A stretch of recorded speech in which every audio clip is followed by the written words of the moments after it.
Welcome back to Second and Short. It is Friday, November 8th, 2024. NFL Week 10 is here.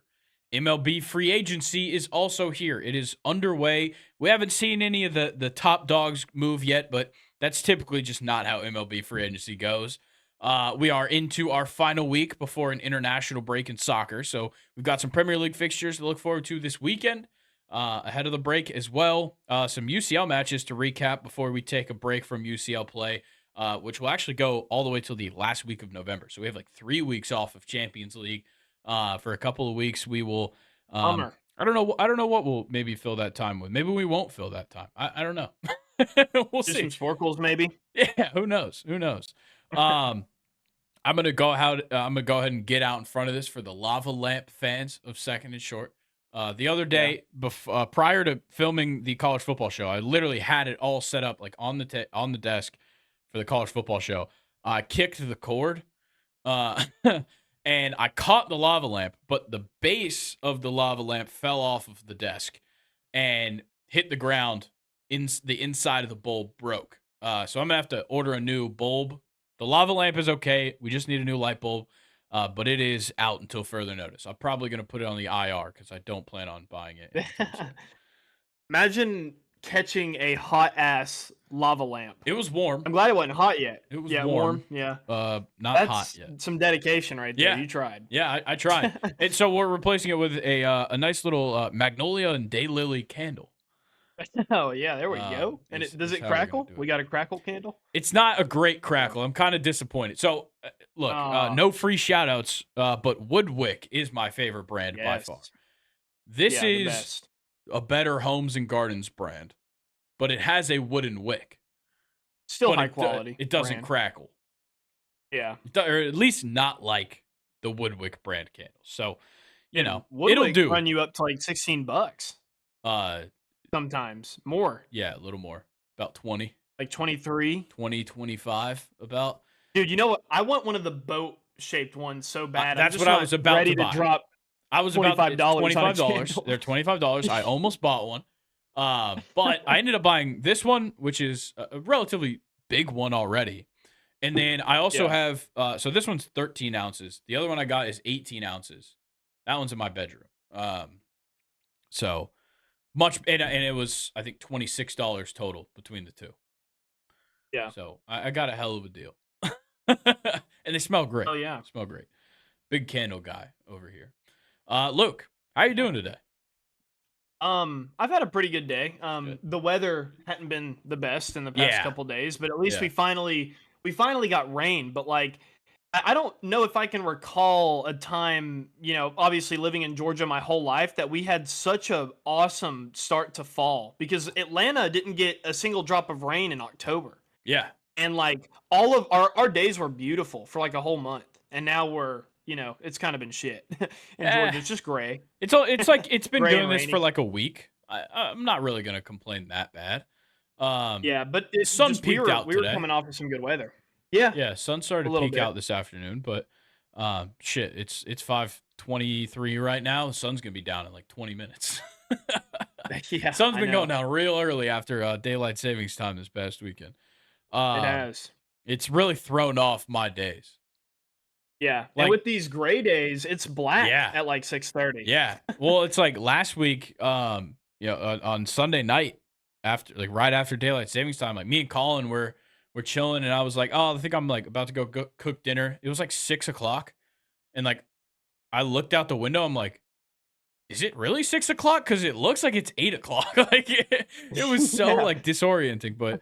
Yeah, that's just how Yeah. time works. Yeah. Unfortunately. Yeah. Oh yeah, before we keep going, we'll just have some fun here talking off the top before we get into everything. Yeah, let's do Got it. out on the links today, so the weather wasn't actually that bad. It just the skies weren't pretty. Yeah. But like it felt pretty solid outside. It was a little humid, but it was like 75 degrees for almost the whole day. It was like 70 to 75 just about all day. Got out on the Yeah. links for the first time in over a year. Felt good. I played well. Got a birdie. Only birdie of the group. Nathan, Oh. Colin, you hear me? Only birdie of the group. Colin did beat me, but I still got a birdie. Yeah. But What are the yeah, scores? Who won? um, yeah, it was fun to get back out and play some golf. And like first time in a while, like a long time, maybe ever, that I've played a round of golf and like my hands don't hurt, like my wrists don't hurt, Hmm. which is amazing. Yeah. So who won? I think Colin won. Okay. Colin won. I think Nathan beat me by like 2 strokes. It's just because I flared out on one hole. One hole killed me. Yeah. Where I shot like an 8, and that just sent my whole round into a mess. But I'm happy with how I played. I'll say that. Good. All right. Anything you want to talk about? Okay. Yeah, we already talked about everything we've got going on today. We got NFL Week 10, free agency to update you guys on, Premier League weekend, Champions League Matchday 4, which was more madness. Champions League, first year of this new Champions League, has not disappointed. I will say that. When it comes to the drama, it is all well intact. We've also got questions time. Shout out to Nathan for the questions this week. Give you guys a little sneak preview. It's a bunch of football hypotheticals this week for questions time. So we'll have some good conversations to have. So you got to stay tuned for the rest of the episode. Before we get into anything, though, make sure you guys are subscribed here on YouTube and you turn on post notifications. We had a big week in content this week for Second and Short. Tuesday. 4 pieces. Yeah, well, Monday, podcast episode, as per usual, every Monday and Friday, here and wherever you get your podcast. Of course, on Tuesday, Luke's Premier League Team of the Month for October went out. Fantastic video. Go check that out if you haven't. Then Thursday, Second and Short College Football Show Week 11. The first college football playoff rankings came out. So that was a big episode that we had go out, I guess, yesterday, if you're here listening to this on Friday. And then, of course, you're listening to this right now. So you know that this is our 4th thing coming out this week. So lots to catch up on if you haven't already. But if you have, shout out to you guys. On top of that stuff, make sure you comment here on the YouTube videos and give us a like. Follow us on Instagram, and of course, join the Second and Short subreddit. That is r/2ND A&D short. Have your questions posted on there. Anything that, if you're watching this episode and you think, I wonder what they think about that. Maybe they didn't get to talk about that.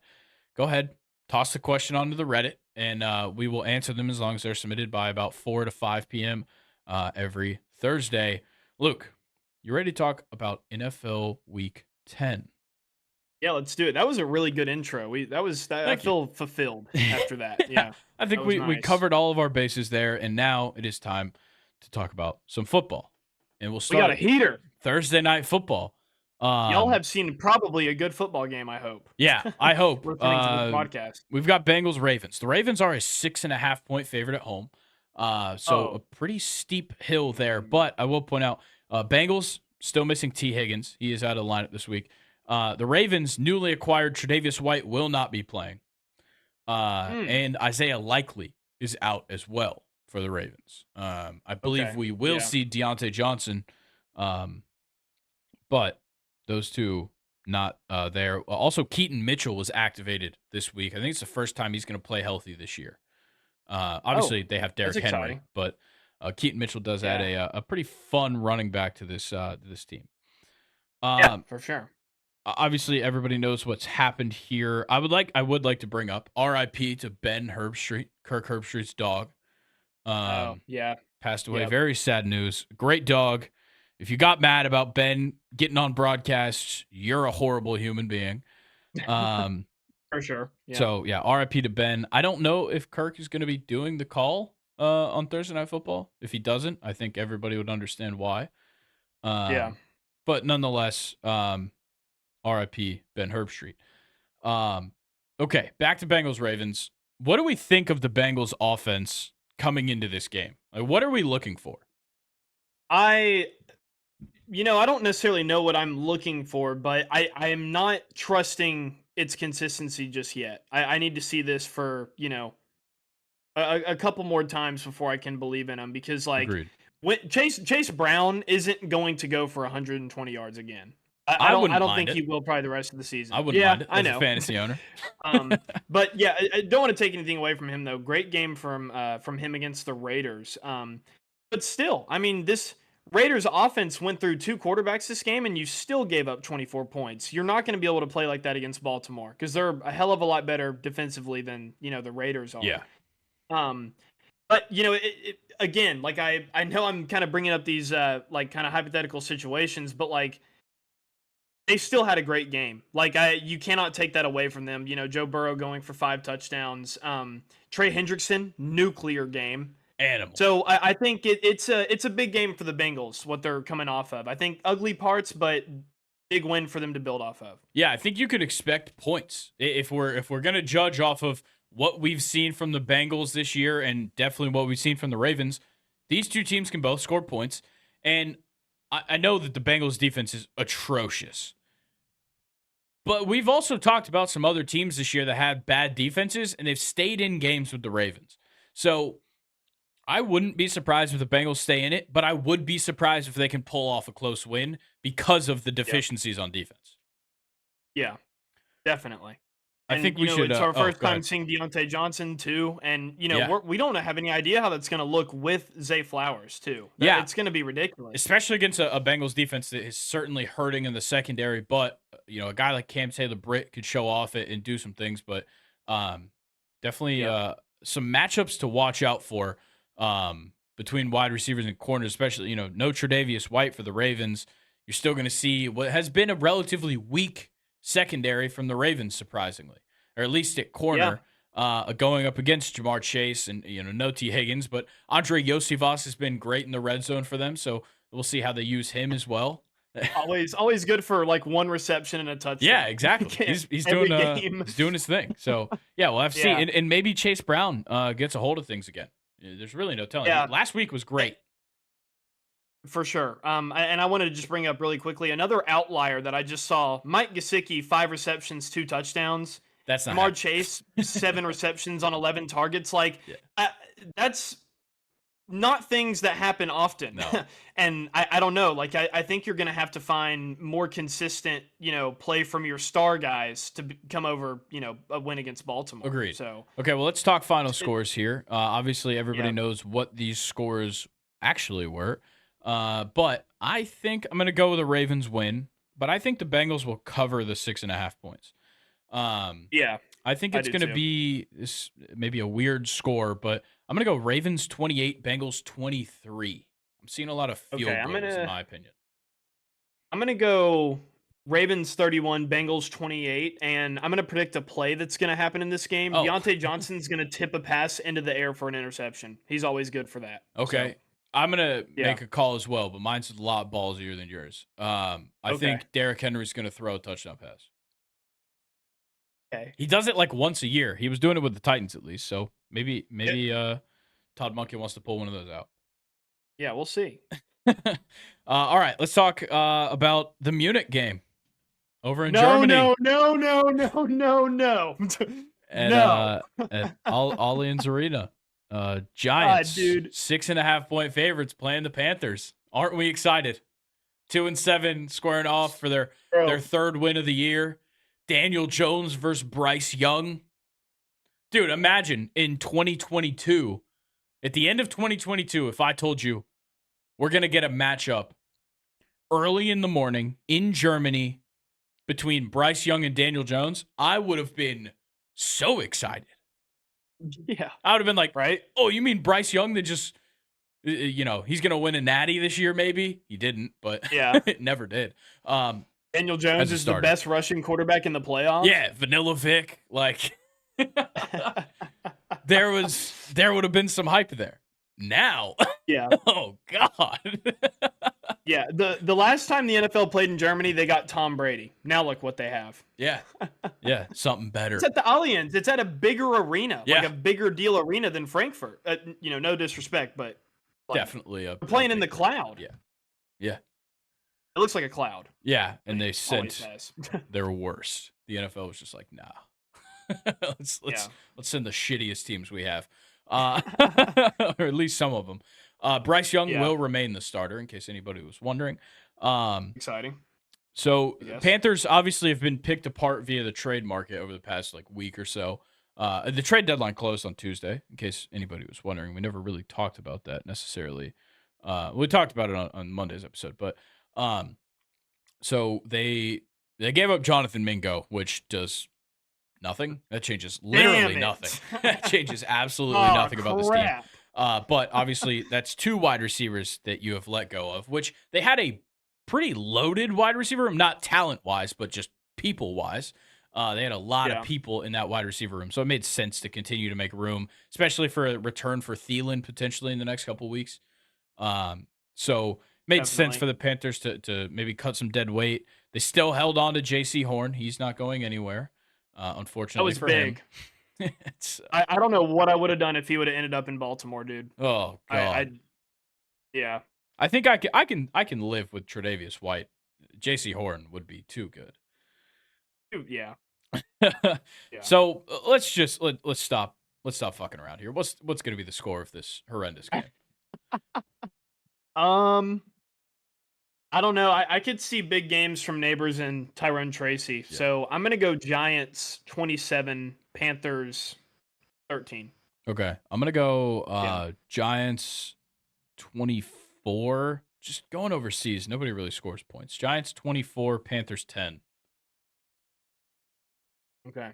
All right. Yeah. Bring it back to the States. For maybe a bad matchup too. Patriots Bears. Bears are a 6-point favorite. Caleb Williams continues to look really bad. Almost every week. Outside of that one performance he's had this year. Kind of looked bad like every week.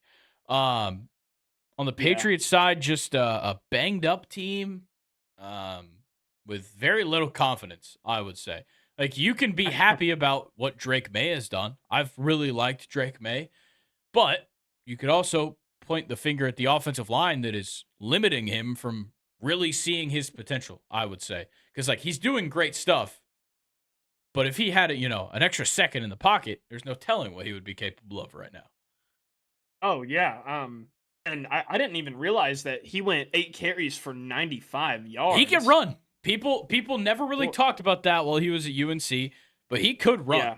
And I think it's because a lot of people, when he was at UNC, really focused on his second to last year instead of his final year. His second to last year is one of the best passers in college football. Everybody was talking about him, whatever. He took a little bit of a dip, but he was running the ball extremely well his final year at UNC. And that was something that I think got overshadowed, at least from like the general population. I'm sure, Patriots scouts were looking at that, but not something that the general person talking about Drake May would think of.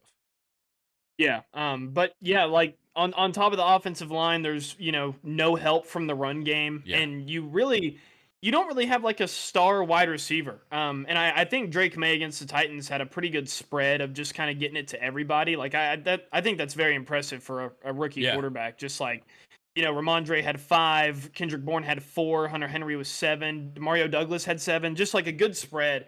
But yeah, he's going to need a hell of a lot more help than that. But at least like he's showing you sparks. Yeah, he's laying the groundwork for what could be a very good offense down the road. If you add a more consistent, more competent running back, obviously Antonio Gibson was just not the guy to pick up this summer or this offseason, and Ramondre Stevenson is inconsistent as they come.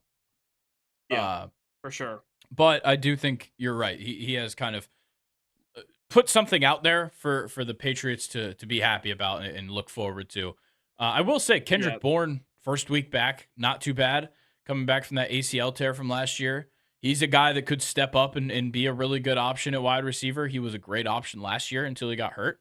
I think when you pair him with Demario Douglas and the solid tight end play from this team as well, you could see something very good. It's just the offensive line's limiting and the defensive injuries are such a problem as well. On the Bears side, they haven't really dealt with the injury bug as much. It's just Caleb Williams can't hit his guys.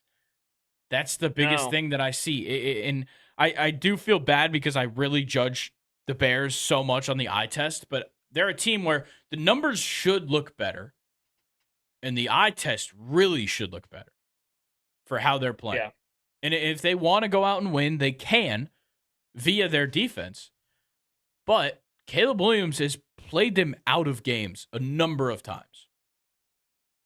100%. Yeah, I don't even know what to say. You just got a lot of talent going to waste on this team, and Yeah. with Caleb's woes, it's also affected DeAndre Swift. He's had good games this season finally, but just I feel like with the past two, you can really see a decline there. And you have Keenan Allen and DJ Moore. Just like, what are they even there for? Like, genuinely, what are they there for? They're there to With Caleb occupy Williams somebody throwing the so that ball. Caleb can just throw the ball downfield to roam. Yeah, and I mean, this defense is loaded, Yeah. but they got to have some help too. And it ended up being, a game that you and I were really hyped up on, just kind of turned out not that great. And it's pretty much Caleb Williams' fault. He also did Yeah. get sacked 6 times too, which Yeah. some of Offensive that line I feel health like even is is on bad. him. But yeah, for the Bears. But yeah, I think this matchup shouldn't be as clear as Vegas thinks it is. Obviously, they know way more than me, and they prove it week in and week out. yeah. But I don't know if it's as obvious as a 6-point spread for the Bears. No, not at all. But I think what it comes down to for me though is, can Drake May perform against this defense? I don't think so. I don't think his Oh, offensive line could step up and help him out enough to perform yeah, against this I mean, defense. dude, this Bears defense is so legit, dude. Oh, This yeah. season they have been awesome. So I'm gonna go ahead and give a score prediction. I'm gonna take the Bears 17, Patriots. I'll do 12. A lot of Oh, field goals. okay. Yeah. I do think the Patriots will probably score a touchdown. Um, I'm gonna go Bears. I like Bears 17, but I'm gonna go Patriots 13. I think it'll be Okay. close. Yeah. All right, next game, Bills -4 against the Colts on the road. Doesn't it feel like the Bills should be a bigger favorite? Yeah. The Colts have just Against been Colts. underperforming over and over again, no matter who's at quarterback. Yes, they probably underperform more when Anthony Richardson is at quarterback, but even with Yeah. Flacco, it hasn't been great. It just, I don't know. And like you have Josh Allen, who right now is second in MVP odds. And Yeah. this just feels like Unbelievable. the kind of game where the Bills could run away with things. I don't know. Do you know anything about Amari Cooper's status? That's something I haven't looked into this week. I can check if you keep talking on 'Cause fantasy. I'll look and see I, if I he think practiced. I think that really hurt them last week, not having Amari Cooper in, because we saw week 1 for Amari Cooper. He didn't really get that much action. He got a touchdown, but it opened up the door for Khalil Shakir and Keon Coleman to step up. Well, they kind of got pushed back into that same spot that they were in last week when Amari Cooper wasn't there. And I think that very much negatively affected how this offense looked. I also Yeah. kind of need James Cook to keep playing really well for the Bills. Yeah. Yeah, and I just want to give a quick shout out to Keon Coleman. Definitely one of my my favorite NFL players this season, and congratulations on literally retiring me from fantasy football next season. I'm not going to play. Appreciate it, Keon. Yeah. Amari Cooper was a limited participant at practice Okay. on Thursday. That's not too bad. Trending Looking in the good. right direction. Yeah. What do I we feel bad for him this season, dude. He Yeah. has had a lot to overcome. Yeah. Oh yeah. This Yeah. season. It's been rough for him. Yeah, I think on the defensive side of the ball for both these teams, maybe you're not seeing the performances you'd want in particular out of the Bills defense. I think it's also Yeah. a defense that, talent-wise took a big drop, at least year by year. Yeah. And on the Colts side, I think, they're still the same defense. It's just they're on the field a lot, especially with the turnovers they've been seeing. It's hard to find a game where the defense isn't out on the field quite a bit for the Colts. And I think it's taking a negative effect as we continue to go week by week. Dealing with that every single week is tiring, and it's taxing on a team. Yeah, and I feel like the Colts are kind of lacking at receiving weapons too, and I also don't think Jonathan Taylor's been as consistent as Agreed. they paid Yeah. him to be. Yeah. But yeah, definitely could have used a better game from Flacco. But then again, the game that they had against a good Vikings team wasn't necessarily all that bad. They No. still, forced some turnovers on Sam Darnold. It's just they kind of did it to themselves. Couldn't really get anything going, especially with Jonathan Taylor. Flacco didn't throw for a touchdown. And what has happened to our man Michael Pittman Jr.? What is going on with him? I don't know. I have no idea. Maybe he was a Gardner I Minshew merchant. Yeah, you think so? Yeah. Also, Josh Downs is awesome. I love Josh Downs. Josh Downs is great. Very good. Very good player. Yeah. All right, what are we thinking score-wise for this game? Yeah. Probably Bills 28, Colts 20. Okay. I'm going to go Bills 27, Colts 17. We had a 10-point victory out of the Bills. All right, next one, AFC West matchup, Broncos at Chiefs. The undefeated Chiefs, a 7.5-point favorite at home. Okay, the Broncos, they got exposed. And look, I said that they probably would. So Yeah. I said, look, I was believing in them until I knew it was time to hop off the train. And I got off the train at the right stop. Because they got they're pounded. their 2 wins in a row was against the Saints and the, Panthers. Yeah, and their prior wins before that were not impressive either. No. Still fun though. They were still fun. They were a lot of fun. Yeah. And look, like silver lining for last week. Yeah, they scored 10 points, but one of those was Cortland Sutton pass to Bo Nix for a very physical, hard-fought touchdown catch for Bo Nix. Yeah. So that was fun. Congratulations there. But I feel like if you're the Broncos, no trickery this week. Chiefs kind of hold down that side of football. The Chiefs hold down the trickery and the winning side. How about going to overtime on Monday Night Football for the Chiefs? That was oh my god, a mess. Yeah, and I didn't even get to watch much of that game, but oh god. Yeah, I watched up until midway through the third quarter. I'm very sad that I didn't finish it, but I was so tired. I had to go vote the next day.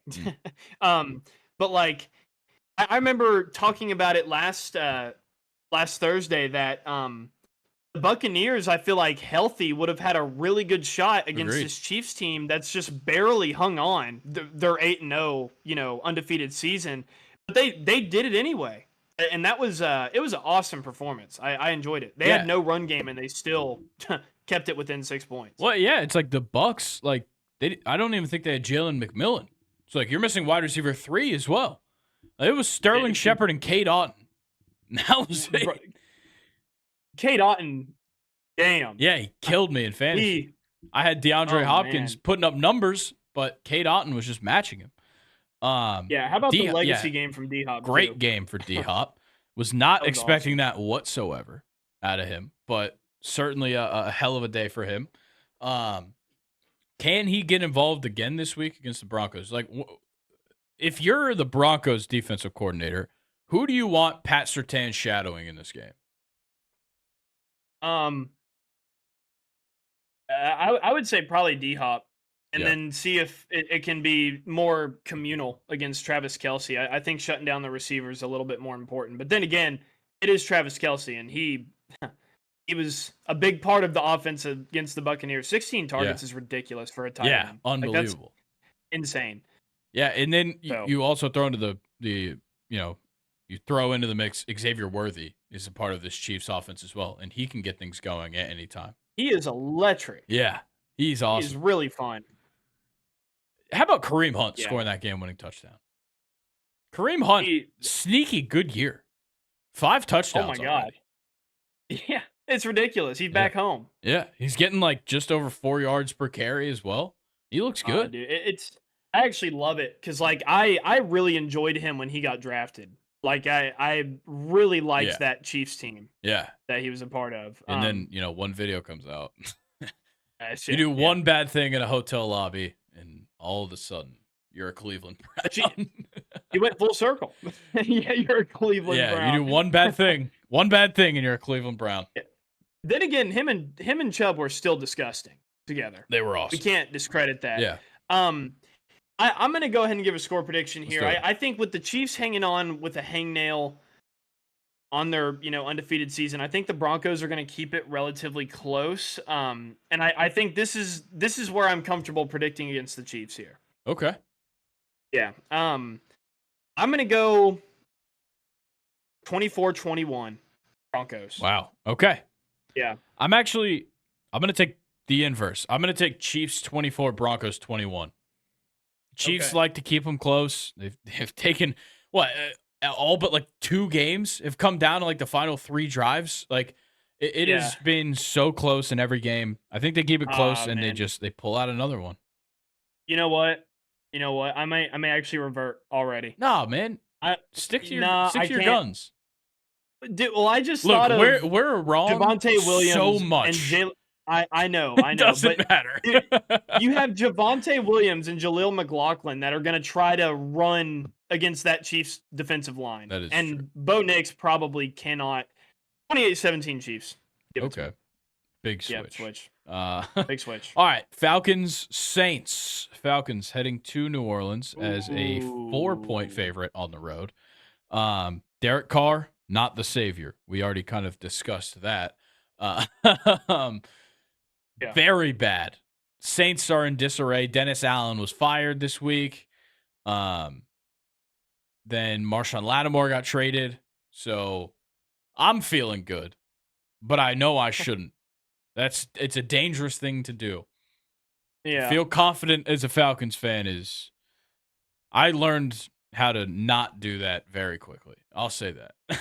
In the matter of a half of football and overtime, I learned there's no reason to be confident in the Atlanta Falcons ever.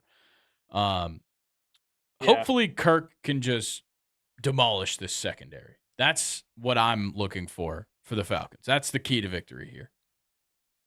Yeah. I think getting Bijan involved as well. Yeah. Probably would be good to do that. Maybe more Tyler Algier. I think I'd like to see that as well. But I think as long as AK is contained, you probably got him. But even last week, AK put up numbers, and they still looked like shit. Yeah, that is true. But it's because I think he had like 40 carries. Yeah, he had 29 carries for 155 yards, but 6 receptions for 60 yards. Yeah, he was getting involved 35 times. Like that's insane. Yeah, he was 205 yards. Yeah, all purpose. Oh yeah, that game. That's ridiculous. Great day. Yeah, I think the biggest thing with the Falcons is just that I don't know Drake London's status as of right now. I haven't really looked into that much. Probably should have. Yeah. Considering I have him in fantasy. He was a limited participant this week. As well as Kyle Pitts, also a limited participant. As well as Chris Olave. Oh, really? He's concussed, is he not? Yeah, I thought you meant he was a limited participant. I figure he's out. If I had to guess. No, yeah, he's definitely out. Okay. But I was just bringing up the point that y'all have guys missing, but all they're going to have is Alvin Kamara to throw to. Yeah, they have Alvin Kamara and Taysom Hill. Yeah. Because also, people didn't even talk about the fact that Derek Carr also threw Jawan Johnson into a horrible spot and got him taken out of the game for a concussion. I didn't see that play. Yeah, Derek Carr, notoriously bad about throwing guys into dangerous spots.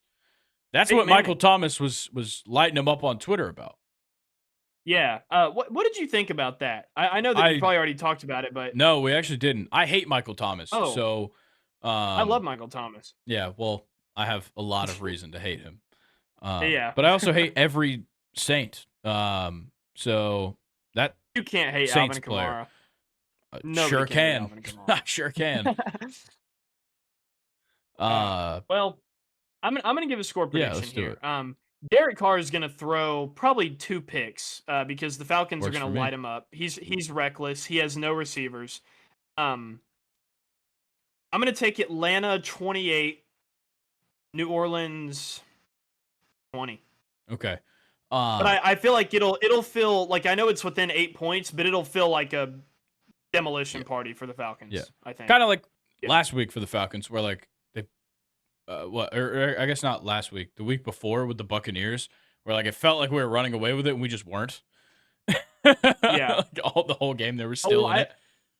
I would say last week the Falcons played the Cowboys super well. Oh yeah, that's right. The scoreline, yeah, It was the Cowboys did not play within 6 points of the Falcons. Not No. at all. No. Not at all. Yeah, So. I'm gonna go Falcons. I think with Derek Carr, he's either gonna be really hesitant after everything that's going on, or he's just gonna like double down and make things worse. Okay. So either way, it's not going to be good for the Saints offense. I'm going to go Falcons 24. Actually, Falcons 27. Saints. Let's go. Let's go Saints 13. Hmm.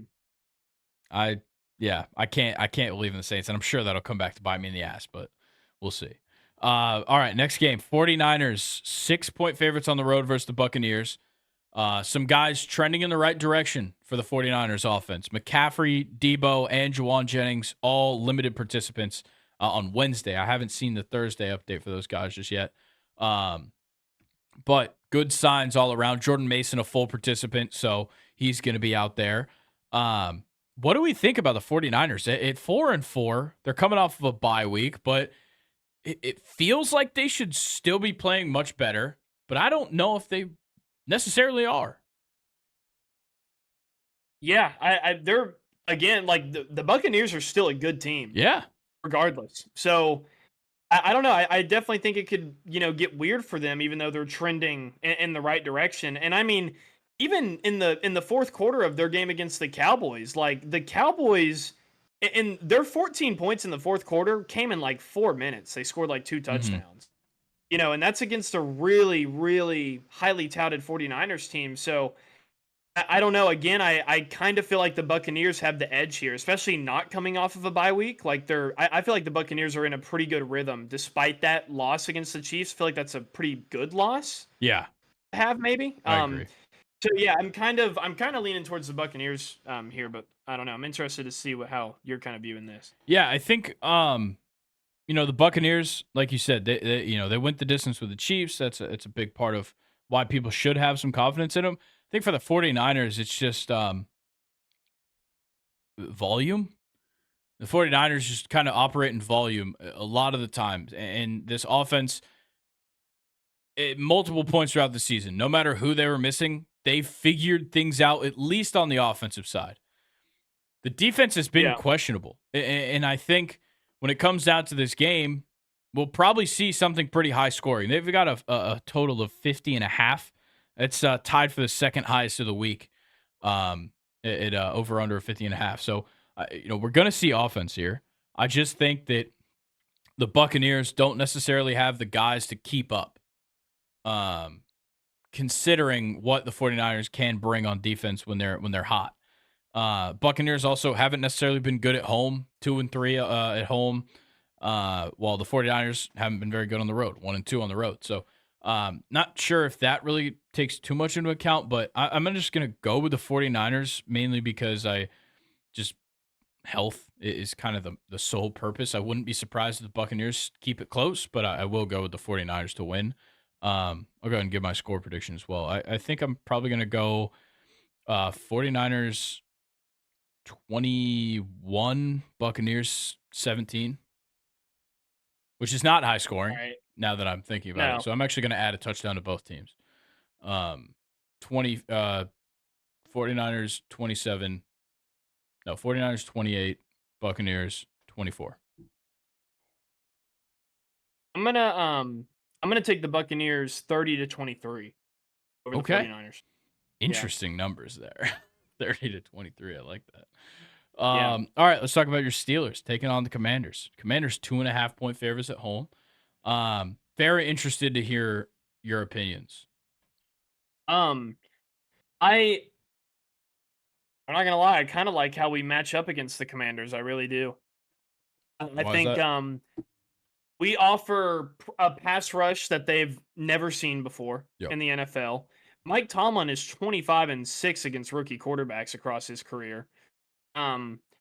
We're mean and physical, and I'm not saying that Jaden Daniels isn't equipped to still have a good game against us. I just feel like the Steelers are going to bring an attrition to the Commanders' offense that they have not really been caught up in all Yeah. season long, except against the Bears. The Bears held them pretty well until the last play of the game.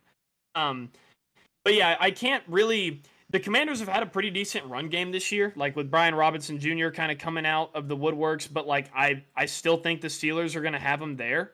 And then offensively, I think the Steelers are doing just enough. Now, granted, we've been so hyped up about Russell Wilson, but I want to give a shout out to Cam Newton for kind of pumping the brakes and saying he only beat the two teams in New York. Yeah. Now, Yeah. Granted, the Jets defense is horrible, but they have a lot of stars on that team, and we ran it up against them. But the Giants was kind of strange. That game got a little bit weird. So I'm still leaning more towards Pittsburgh for those defensive reasons that I brought up. I think we're probably good for like maybe a pick and a strip sack. But yeah, I definitely think the Commanders are going to hit an attrition offensively that they haven't had yet. Just getting beat up throughout the game. And I feel like we're going to come away with it. Okay, yeah, I think with the Commanders, for me, the offense, obviously they're high rolling, man. They just continue to do things at such a high level, and I think adding Marshall and Lattimore on that defense is massive, absolutely unfair, massive. And then Brian Robinson Jr. is still not back. Still another limited session for him in practice on Thursday. So we're not too sure of his status. If they had him, I'd probably be a lot more confident that they could win. Yeah. Because he's so good for short yardage. I talked about it last week. It seemed like in that game last week, or maybe I talked about it on Monday. It seemed like in that game on Sunday, they just didn't quite know how they wanted to approach short yardage situations without Brian Robinson in the lineup. And yeah, Eckler had a great game. They're using Eckler more to his full ability, like we had seen from him with the Chargers. And I saw a lot of great stuff out of Jaden Daniels last week. It's just I need a little bit more. I need a little bit more consistency out of this offense, drive by drive. Now, game by game, they're putting up numbers. Can't deny that. Other than the Bears game, which obviously gets overshadowed by the final play of it. But I need some real consistency. Drive by drive of them showing that, like, okay, even if the Steelers do stop them here and there, can we get down the field and score some field goals? Can we constantly at least, get close to the red zone and make the Steelers think about it, tire this defense down a little bit? Because that's what a lot of teams struggle. They struggle, early in the game, the Steelers come out, this defense is strong, obviously, and they shut you down quick, they get off the field, and, they run some clock with Najee Harris, whatnot. They do whatever it takes, and all of a sudden you're down, 7-0 early on, or like, end of the first quarter, you're down 7-0, you're down 6-0 because of 2 field goals. It's just the Steelers are going to wear you down the whole game if you don't wear them down first. And teams can wear them down. I think that's something that we need to talk about, is that, like, there is the ability to beat this Steelers defense. Now, you're not going to demolish them, but there's ways to go about this where you could beat the Steelers. And I think for the Commanders, obviously, the defense is a problem. And so you have to establish an offense quick. You have to establish an offense that is going to put up points, stay on the field, keep the Steelers on the field, and also be consistent throughout a whole football game. Because without consistency, you're going to lose. That's plain and simple. I think the Steelers are the kind of team to expose that kind of play.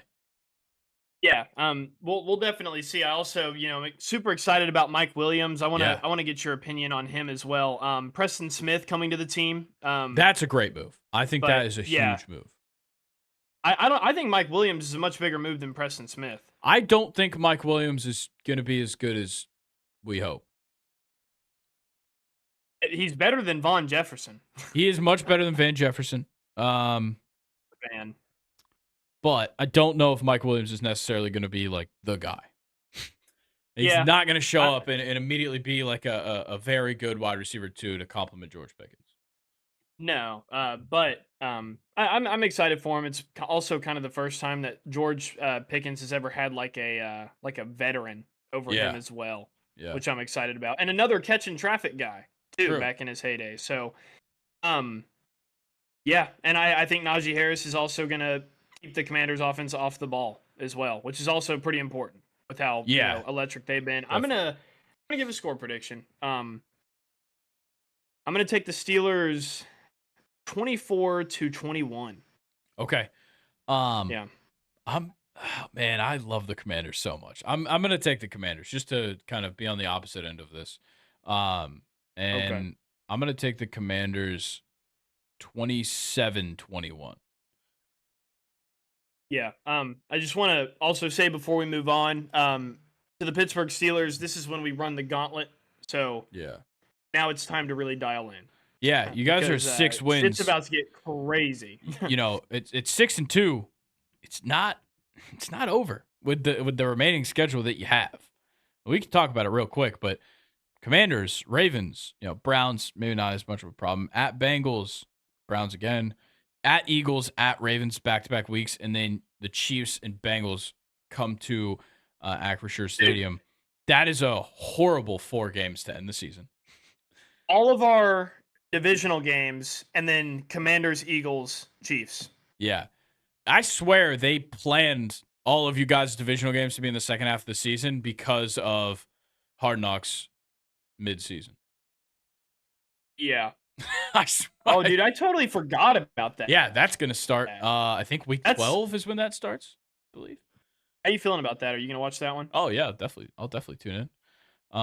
Yeah. But yeah, Steelers got to get some wins somewhere because the 2 versus the Browns is only going to put you at 8 wins. Or 9 if you beat the Commanders this week. But yeah, I would say 10 wins you start to feel a little more safe, and I don't know if I necessarily see 10 wins right now on the schedule. We'll see. Dude, we got the Ravens one time. We'll see. All right, let's move on though. Vikings, Jags. No Trevor Lawrence, I believe. I believe he'll be out this week. I saw that they picked up C.J. Beathard, so that kind of that's really good. Assume that Trevor Lawrence is not playing. Dude, C.J. Beathard. Let's see. Wow. They're saying he's unlikely to play as of 6 hours ago. Yeah, if there's no Trevor Lawrence, there's no chance for the Jags. With Trevor Lawrence, there's probably no chance for the Bigsby, Jags. baby. Tank. Vikings certainly look a little weird right now, I would say. Yeah, they've wavered. They've definitely wavered. And I don't necessarily know why. Like, the Lions made sense. Yeah. Losing to the Lions was fine. They've been on a generational run for the Lions right now. Yeah. And they kept it close. Rams loss was weird, and the Colts win was weird too. Now, Will Reichert is hurt. He's on the IR, so you lose your kicker, who's been really good, who was not very good against the Colts. I will point that out. But you lose him. You had to go pick up this guy has like the most ridiculous name. I read it earlier, and I can't quite remember it right now. It is John Parker Romo, third-year kicker out of Virginia Tech. He is now the kicker for the Vikings. I just something about this game makes me think the Vikings are just not going to play well. And maybe it's just me going off of these last couple of weeks that I haven't been impressed with. And I guess you could not play well against the Jaguars and still get away with a win. I'm not saying the Vikings are going to lose, but I don't think we're going to see the Vikings that we saw in those first 5 games of the year. I'm gonna have to sit on the other side of you here. I think the Jaguars are that bad. I agree. They are horrendous, but the Vikings are just so weird. They are weird, but I think this is a good bounce back week. I'm honestly ready to give a score prediction if you are. Yeah, let's hear it. I'm gonna take the Vikings 24, Jacksonville 10. Okay. I'm gonna go Vikings 21, Jacksonville 14. Okay. I think it's just, I don't know, this matchup just seems weird to me. Not really sure what it is in particular. Yeah. All right. Next game, Titans Chargers, the first of 3 4:00 games. It's one of those weeks, man. I hate them. I hate the 3 weeks or the 3 4:00 game weeks. I just have to point that out. But it is one, and I can't change that. I will say there was a flex schedule. This was the first week of flex scheduling. I believe. I know Lions Texans was moved to Sunday Night Football. I don't know what was flipped out. Trying to remember what it was. I can't remember what the matchup was that was Sunday Night Football, but Lions Texans was flexed to Sunday Night Football. Nonetheless, Titans Chargers at 4:05. Yeah, Calvin Ridley just needed D-Hop to leave. Yeah, I guess. I think that's what it was. Yeah, it's kind of been working for him. They're not winning games, but no. Quentin Johnston, came back. I'm glad to see him finally turning in performances for this team, and Herbo looked awesome against the Browns. Yeah, Herbert. Awesome. Herbert in the last 4 games has been unbelievable. I think we talked about it last week how good he was. Came out, looked amazing again. Like you pointed out, Quentin Johnston showed up. Ladd McConkey was kind of a non-factor in this one. I think he might have got hurt. Did he score a touchdown and then get hurt? Or was that a couple weeks ago? Ladd McConkey got 5 receptions, 64 yards. Maybe I was thinking of 2 weeks ago when he got hurt. Whatever it was. Yeah. But yeah, I think it's very good sign that Justin Herbert is finding everybody on this offense. Even Joshua Palmer's getting involved. The Titans are so fucking bad. Will Levis is back. I hate it too. Like, dude, do you remember like the Mike Vrabel years where they were like making the playoffs, AFC championships? Like, they were such a fun team. Yeah, they shouldn't have fired him. I just still can't wrap my head around that. And he's not what is he even doing now? He's a special assistant for the Browns because he's friends with Kevin Stefanski. Oh. That's not okay. Yeah. All right. He's not even like an on-field coach. Yeah, that's weird. Yeah. Sounds like a massive pay cut for no reason. I don't think he's worried about it. Maybe I'm sure he's getting a nice severance check from the Titans, finishing out whatever contract he had. He'll be all right. Yeah, dude, this Chargers team is awesome. I love the fact that they're 5-3, and they, even though, compared to Chargers teams of like our childhood with like Phillip Rivers, Melvin Gordon, prime Keenan Allen, this team just feels more sustainable than all of those teams. I think it's even Harbaugh. Though they have so much less star power. Yeah, I think Harbaugh is a big part of it. That guy, it's culture. It's culture. Like we talked about how much talent that team had with Brandon Staley, and he could not get anything out of it. Harbaugh loses almost all of the talent that Staley had. Yeah, in one offseason, all of it just up and leaves, and he walks in the door and is already having a significantly better season than Staley's had probably last 2 years. I guess they were 10-7, made the playoffs 2 years ago and lost in the first round to the Jags. Yeah.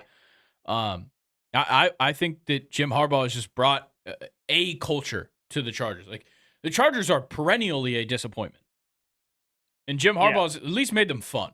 They're a fun team right now, and that is better than anything Brandon Staley had to offer. Definitely. And I'm, pretty impressed too with the work that he's done with Herbert, but also more so like J.K. Dobbins and Quentin Johnston, especially. Yeah. Like both of those guys have kind of done like a full 180. And of course, J.K. Dobbins, spending most of the time hurt, but still, like we have never seen J.K. Dobbins go 8 games and have this kind of season. It's been awesome. And I think, Harbaugh is definitely turning around, a lot of things for that team. I'm excited to see what they can do in years to come. Yeah. All right. Well, let's talk numbers. What are we thinking score-wise? I'll give you a hint here. This is the lowest total of the week at 38.5 points, or tied for the lowest total with Patriots-Bears. So they don't foresee a lot of points being scored here. Okay. Well, I think that's a Titans problem, if anything. Yeah. Well, yeah. Nick Folk is going to be in action this weekend. I can tell you that much. I'm going to go big for the Chargers here, to be honest. I think I'm going to go 31-10 over the Titans. Wow. Yeah. Okay. I'm going to go 24-9 Chargers. Yeah. I mean, they scored 27 against Cleveland. Yeah. Oh. Yeah, I know, but yeah. I'm not going to do the whole, they did this against this team. It's a different week every week. With the Chargers, yeah. Yeah. All right, Eagles-Cowboys. Eagles ought to just wipe the floor with them. Saquon Barkley is, top 2 maybe not 2 running back in the league right now, him and Derrick Henry. I don't know. Yeah. I would say he's top 2, but you could argue that he's not 2. The Cowboys are oh god, dude. What the fuck happened? Last year they were like undefeated at home. They're 0-3. Yeah. 0-3 at Jerry World. 0-3. It's because of Jerry Jones. Yeah. If they don't win a game in front of him at home this year, he has to step down as GM. Yeah. He's probably got that bet with like Michael Jordan or something. It seems like probably someone that he'd bet against. Yeah, well, Michael Jordan's up for any bets, so he's always yeah. down And I hate to say it too. Like I know that the Eagles Cowboys is always a good to be a close game, but sucks. This game's gonna be awful. Probably no Dak, right? Oh, definitely no Dak. I think he's. Oh yeah, Dak went to the IR. I'm pretty sure. Yeah. And CD Lamb is questionable. Hates his fucking life. Yeah. Yeah. I think he's questionable with that shoulder injury he got. Oh, dude, man. Cooper Rush against the Eagles sucks. I know. If you want to watch the worst body language of any NFL player this season, watch a Cowboys game and pay attention to CD Lamb. He hates himself. Yeah. So does Micah Parsons, and he's not even playing. Yeah. Me and Colin at lunch today after golf, Colin brought up the point of Micah Parsons should just sit out the rest of the season. And then just be like, either pay me or trade me. Yeah. And that's it. This game Eagles just 24, Cowboys 13. Yeah, I don't even know what else to say. I like that you just went ahead and just threw out your opinion. I hate this game. Saquon Barkley's going to have like 200 rushing yards and like 100 receiving yards. Let's go Eagles. 7 backwards hurdles. Eagles 27. Eagles 28. Cowboys 7. I love how you tacked that extra point on there. Yeah. That was, they're not going to be stopped for field goals very often. that's kind of my thinking there. All right. Last of the 4 o'clock games. Jets, Cardinals. Jets 2.5, 2-point favorites, on the road against the Cardinals. I got to give it to you again. You could not have predicted the Jets win against the Texans better than what you did on the last podcast. I don't even remember what it was. What did I... It all came down to C.J. Stroud having no offensive line, and the Jets just somehow got this random-ass win. Yeah. Over the Texans. Yeah, Aaron Rodgers exactly what you said. Learned how to play football in the second half, which was nice. It's always nice when a multiple-time MVP remembers how to play football. Literally, the only thing I'm sure of in this game is that James Conner is going to look strong against this Jets defense. Yeah, definitely. And he might need to be. Okay. I got to know. Is Rodgers with Devontae Adams and Garrett Wilson, is it was the second half a sneak preview?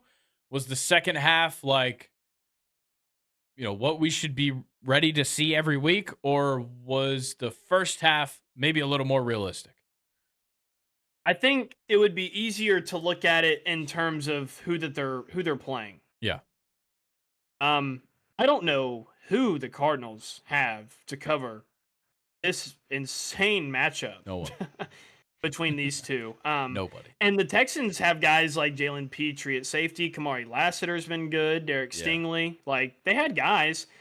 I just think it's another week that the Jets are set up to win. But then again, like, they couldn't beat New England a couple weeks ago. And like I said, Aaron Rodgers just loves the incomplete pass. It's amazing. Hot I take. don't understand. I think Aaron Rodgers has some beautiful incomplete passes.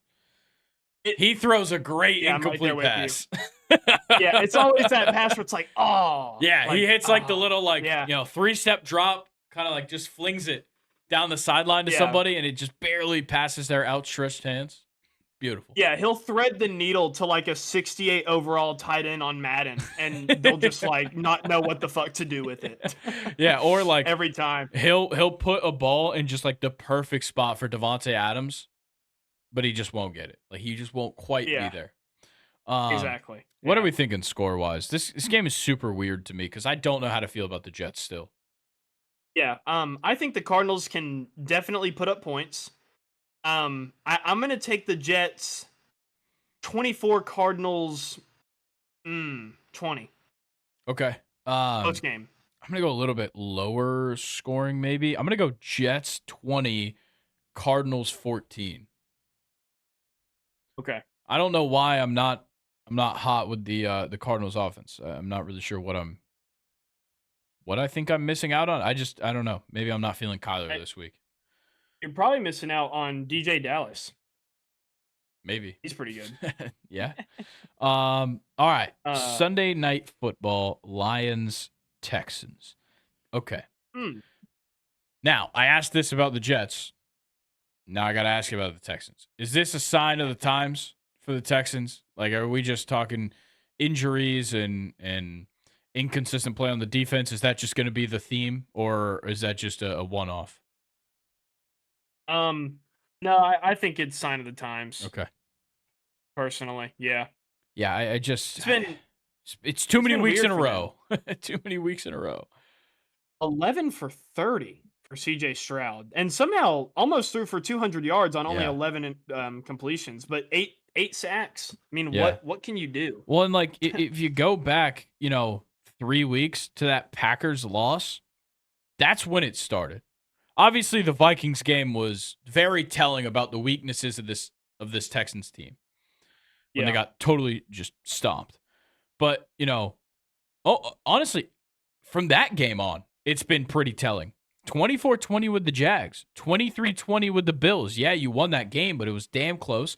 41-21 with the Patriots. Sure, it's the Patriots. You lose to the Packers by 2 points because you can't get it done at the end of the game. Yeah. You beat the Colts 23-20 because you can't hold on to a lead and you can't get it done at the end of the game. And between the Packers, Colts, and now this Jets game that you lost, CJ Stroud has had no help on the offensive line, and his wide receivers are going down left and right. I believe Nico Collins should be back for the Lions this week, but obviously Stephon Diggs is now out for the season. So it's just, I feel bad because there was so much to look forward to with this Texans team. I just think this is just turning into it not being the year. Yeah. Man, and they had a good offseason. All their young players could have only gotten better. And this is the products that they've been receiving. And the Lions have won like 32 games in a row. Good wins too. I'm back-to-back 40-point games, man. Seahawks and Cowboys. And Hutch went down and they leaned up. Yeah. In their gaming chair is what happened. So. They sat forward for sure. The Lions are unbelievable. And like, dude, they didn't even miss a step with that Jameson Williams suspension. No. They didn't give a shit. Yeah. And oh God, dude, like 42-49, 47-49, and then 31-29 against a team that at the time one of the best in the league. 52-14 over the Titans, just dancing on their grave for pretty much every play of the game. And then a hard-fought 10-point victory over a Packers team that, yes, Jordan Love wasn't 100%, but is a fellow probably top 10 team in the league this year. Not even top 10, maybe top 5. Packers have been that good this year. And in a hard-fought 10-point victory. Jared Goff hasn't necessarily had to do anything all year. He's had an off year compared to what we're but it's not even an off year because he's playing well. He's just not getting passing yards. This guy, he's 4th in MVP odds right now. Damn. I don't know how I feel about that. Yeah, like C.J. Stroud has more passing yards to this point than Jared Goff. And I'm going to pull up Goff's stats real quick. He's only thrown for 1,800 passing yards.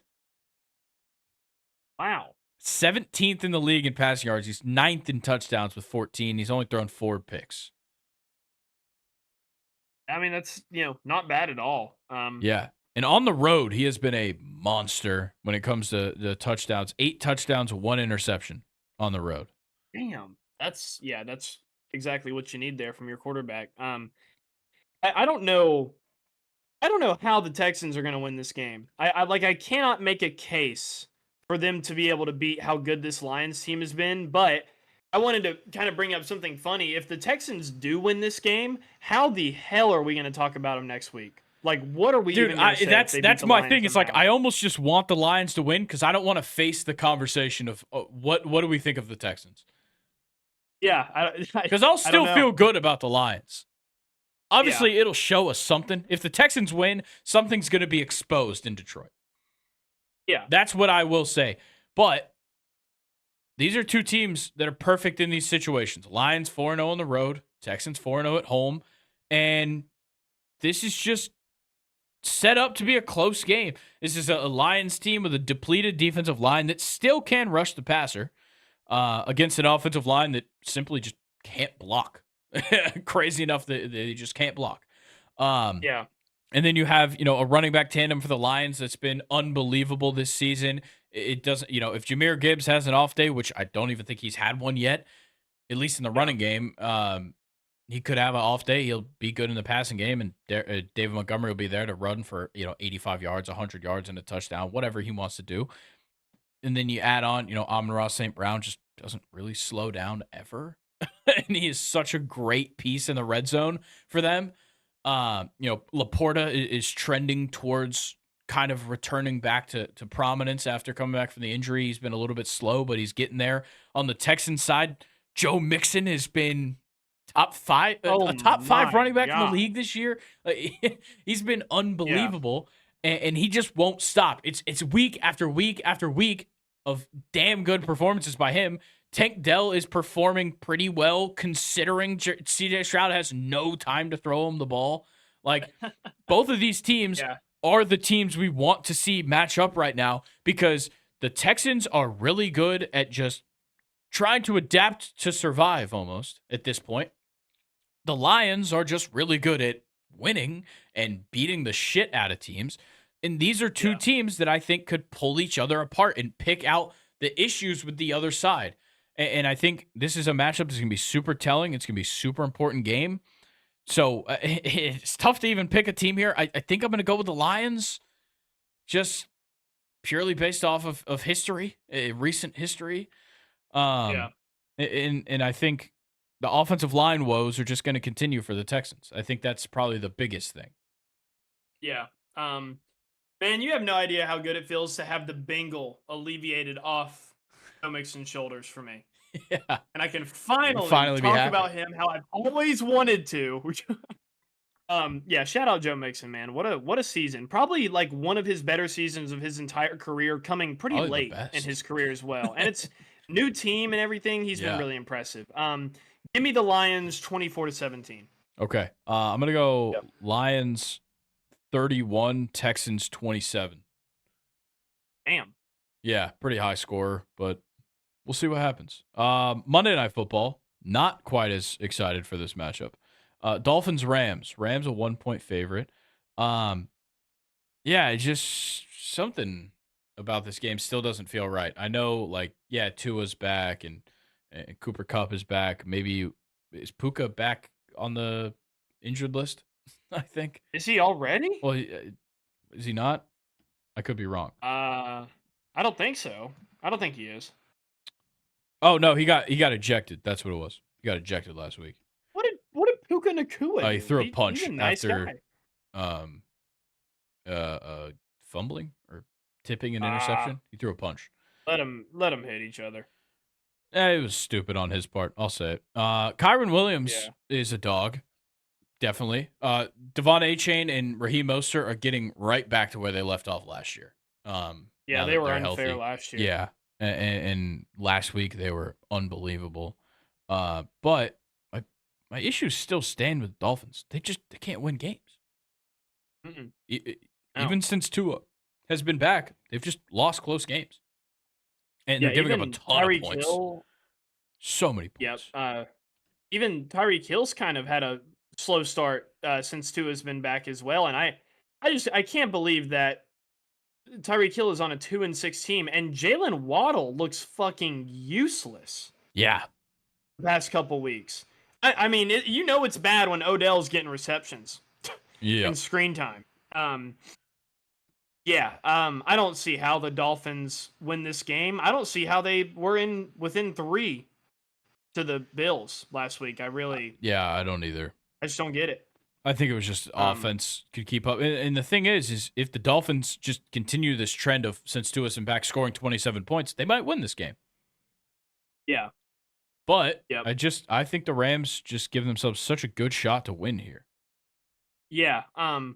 I completely agree. And dude, watching the Rams makes me so mad that I didn't pay attention to them more last year. They are probably one of my favorite NFL teams to watch this year, along with the Buccaneers. I like watching their games as well. Yeah. They have a fun team.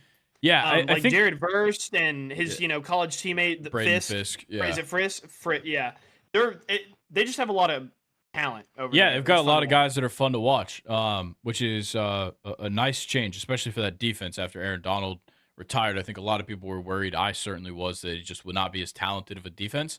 They've definitely put some fun pieces on that defense to make you want to watch. They did lose Tre'Davious White, which maybe puts a damper here and could cause the Dolphins to show up a little bit more. But I think I am going to pick the Dolphins. I think the offense is there. Ooh. The offense is there to score points. I will give them that.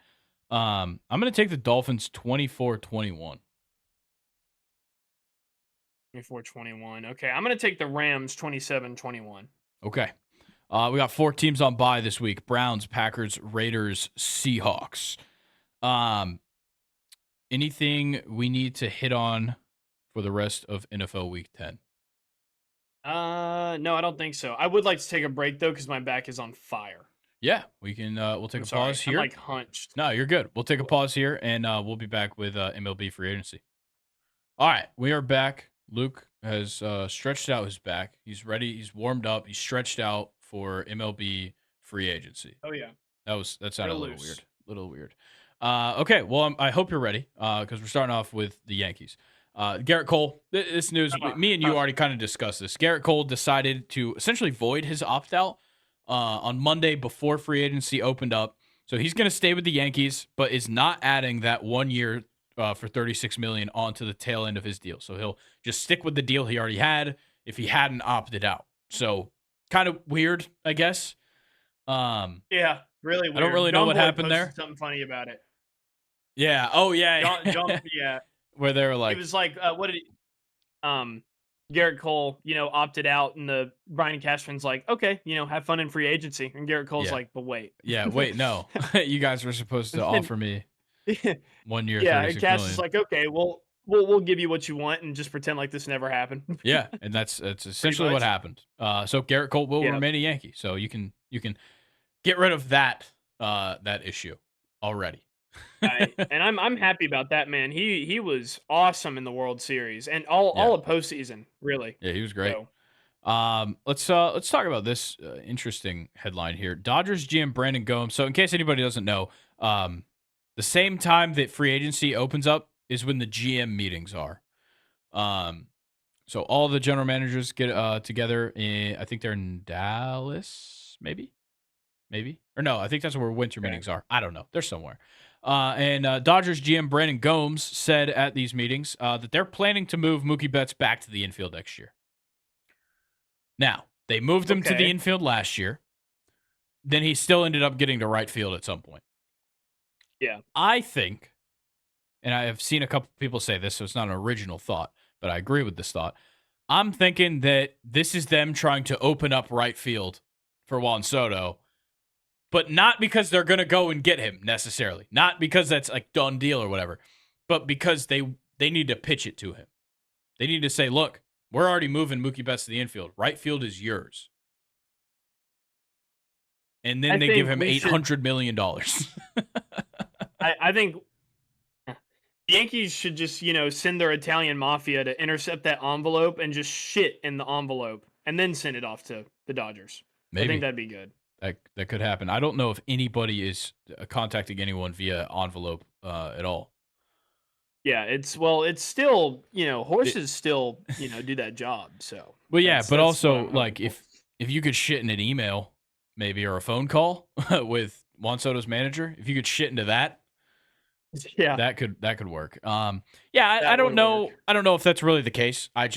It's probably just that there's a much better market right now for outfielders than middle infielders. That's for sure. We're actually going to mention something interesting about what I just said later, but um, I do think that that could be potentially just maybe not just for Juan Soto, but for anybody out there that they're trying to get back in or in the door for the Dodgers. It's just okay, that spot's open. You don't have to worry about Mookie wanting to hold on to it, and you don't have to worry about getting Yeah, benched.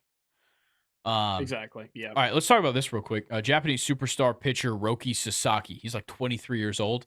Um, Oh Lord. has been the talk of the town for like 2 years now. He is Mhm. expected to be posted this offseason. Guess who's the favorite? The Yeah. Dodgers. Who would have guessed? Um, Oh God, how much more do they need, Grayson? Like yeah, I, I gotta pull up Roki Sasaki's stats because they're like jarring. Like if you thought Yamamoto was great, if you thought Imanaga was great, this kid is. there's no way that someone could be that obviously like that much better than both of those guys Well, the in thing is Japan. he was too young. He was too young to come over Yeah. yet, and he is. um, his nickname is literally the monster of the Reiwa era.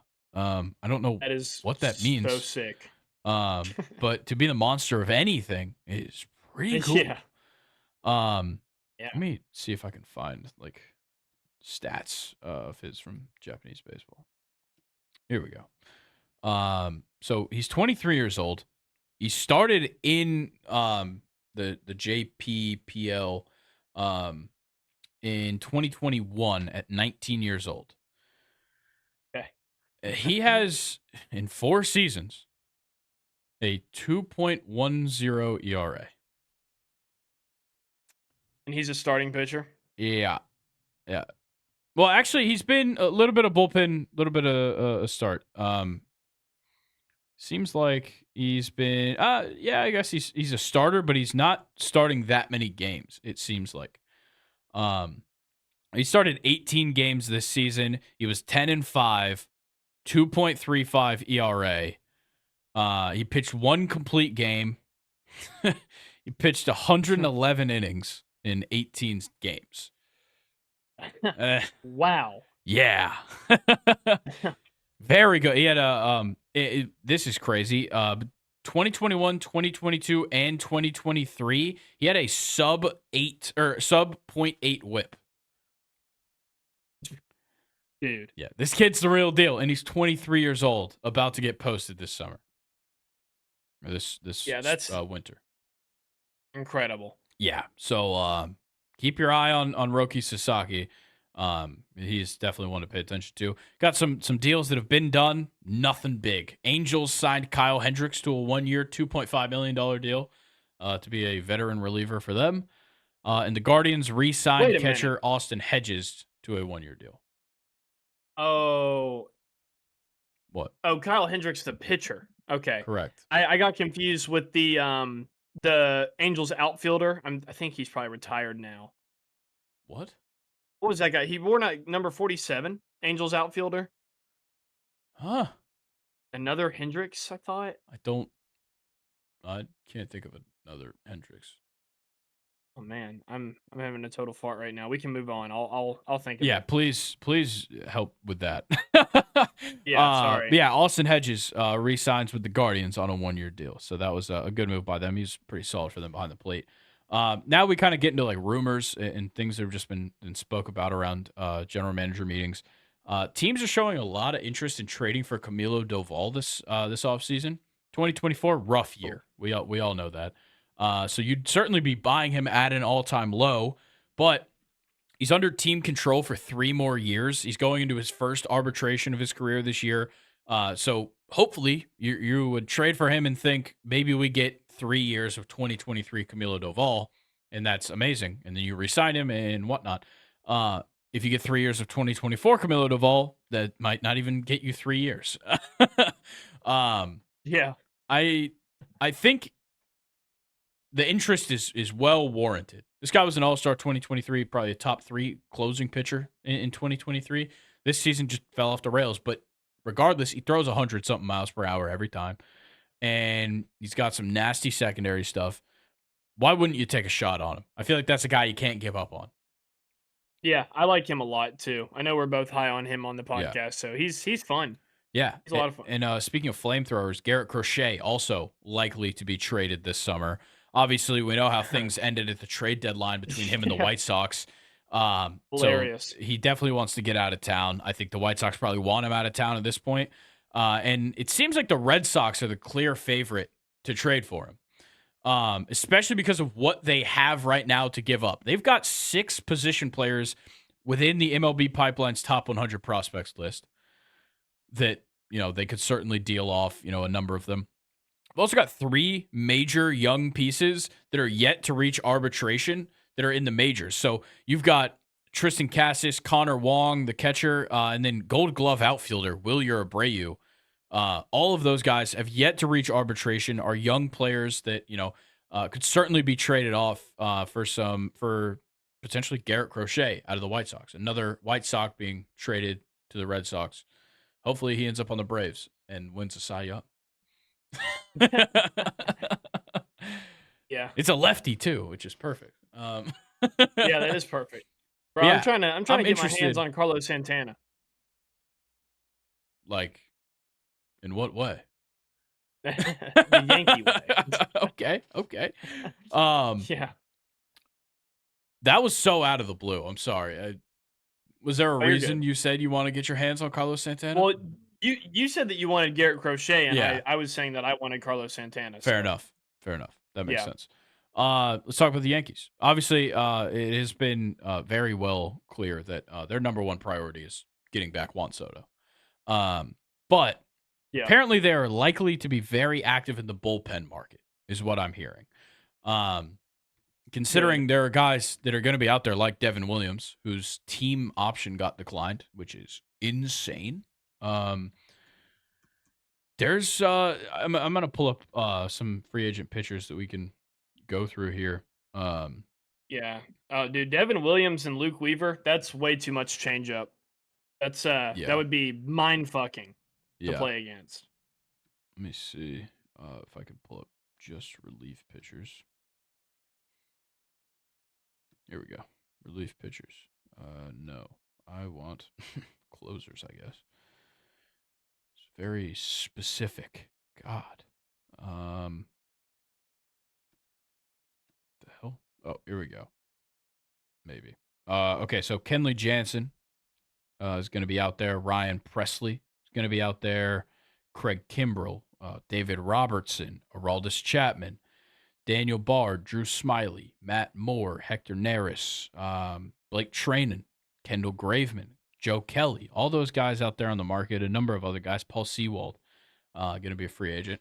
A lot of guys that the Yankees could throw some money at to potentially bring in. So that is definitely a headline to be following here because the Yankees could get pretty interested in some of these relief pitchers that are out there on the market because there's a lot of really good ones. Yeah, we should bring back David Robertson for the 100th for the culture. Yeah, for the time. at 100 years old. Yeah. Too. All right, next thing, Teoscar Hernandez getting a lot of interest. It seems like the leaders right now, the Orioles and the Red Sox. On Oh my Teoscar God, Hernandez. dude! If we had Teoscar instead of Verdugo, wow, that would be ridiculous. I would love that. I don't think you guys are going to be in on him, but I will say this: 4 of the 5 teams in the AL East have expressed interest in Max Fried. Only one that hasn't is the Rays. Probably because they're not in a position to be signing anybody. They don't even have a stadium for next year. So yeah, they're also I think they're getting rid of Yarbrough too. I think he's a free agent, isn't he? I think everybody's going to leave them if they can. I would. They should. Yeah. Yeah. Interesting to see that Max Fried's getting a lot of interest from the AL East. Obviously, he's a great pitcher, and everybody needs left-handed pitching. That's kind of just how it goes every year. I do think the West Coast seems like where he would go still. I'm still pretty convinced that's where he wants to go. But we'll see. We will see. This is the one that I had mentioned. We're going to bring up another guy that makes the middle infield interesting. Alex Bregman has expressed his willingness to move to second base. Ooh. That is really interesting. It's a position he's only played 9 times in his MLB career, and he hasn't played it since 2018. But this could really open the door for him to get a lot more interest. But at the same time, Astros GM has already said, like, to a reporter, that re-signing Bregman is the team's biggest priority this offseason. Bummer. Yeah, which means we will not see him at second base because obviously they have Jose Altuve. Yeah. I would love to see some Alex Bregman at second base. I'll be honest. Yeah, I would too. And like that really opens the door for some teams to show interest in him. There's a lot of teams that could use help in the middle infield. The Yankees in particular, if Gleyber Torres wants to leave, they could use some help in the middle infield, and I think Bregman would be a fantastic bat to add to that lineup as well. Yeah, I completely agree. He'd be amazing. Yeah, so I think that definitely adds a number of teams that could be in on the sweepstake for Alex Bregman, because I do think he could end up being a relatively highly touted free agent to go after this year. Yeah. This one kind of interests me. I don't know if I'm necessarily happy about it. Nathan Eovaldi is reportedly near the top of the Braves' wish list this offseason. Oh, dude, you don't want Eovaldi? I don't know if I don't want him necessarily. I think, we should have our sights set higher, maybe Corbin Burns. But Eovaldi just was not necessarily doing it for me this past season. I think he had like a 3.31 ERA, which is fantastic, or maybe it's 3.8. I can't remember. But I don't know. He just doesn't necessarily do it for me. He's getting up there in age. I could see why it fits. You add a right-handed pitcher, and a guy who was a teammate of Chris Sale's for like 5 years in Boston as well. So I could definitely see where the fit is, and Eovaldi is going to be a highly sought-after starting pitcher. So if we can get him, that'd be great. I'm not totally sold on him because I've seen far too many years of bad Nathan Eovaldi in the past. That's my biggest biggest holdup. I've watched him leave the Yankees and then win a World Series with the Red Sox. That was pretty fun. Yeah. That is brutal. Yeah. Next thing to talk about, Ha-Seong Kim, the infielder formerly for the Padres, now a free agent, has apparently been a major talking point at the GM meetings and is generating a lot of buzz. A lot of people really interested in him. Like I said, middle infield market is not great. He's a guy who has shown great defense at shortstop and second base. He's definitely going to be sought after by a lot of teams. Currently, looks like the Giants are the team making the most effort towards signing Ha-Seong Kim. Yeah, I'm seeing, and this is just article, headline reading. Ha-Seong Kim is an ideal free agent for the Tigers. Yeah. Cubs' main focus is Ha-Seong Kim. Interesting. Considering they have Nico Horner, that is interesting. Yeah. That was from Bleacher Nation 2 hours ago. Gotcha. Not a fan. We'll see about that. Necessarily. That is literally a Cubs media thing. Is it really? Yeah. Bleacher Nation. It's in reference to the bleachers in the outfield. Field. Final thing, and it's a guy with a strikingly similar name to Ha-Seong Kim. It is that the Mariners are among the clubs that have closely evaluated Hye-Seong Kim, Hye instead of Ha. Hye-Seong Kim, who is a position player who is coming over from the KBO, 25 years old, career batting average in 8 seasons. He's 25, 8 seasons in the KBO. He's batting 304 in his career. It sounds like Juan Soto, kind of. In the past 2 years, he has batted 331 and stole 55 bases and has a great glove. Oh. Hell yeah. Yeah, this guy apparently is an animal. So, we'll have to see. I think I always kind of pull the brakes when it comes to KBO guys. I think some guys get it twisted a little bit. The NPB and the KBO, 2 very different levels. Yeah. The Japanese Baseball League is significantly higher level. especially for the hitters. There's plenty of pitchers that can come over from the KBO and still translate because I think pitching translates anywhere. But I think with the hitters, it's more, more inclined to think a Japanese league hitter coming over maybe has a better shot.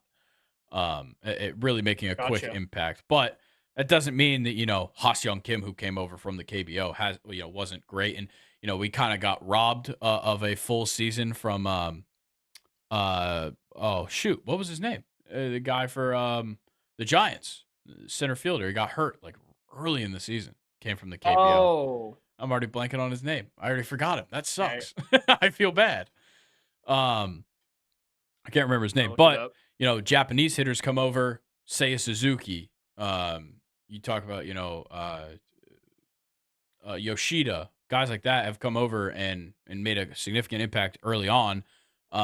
Just hasn't quite been the same with KBO talent coming over. So I always kind of pump the brakes on these guys, but Ha-Seong Kim could definitely be a player that teams are interested in.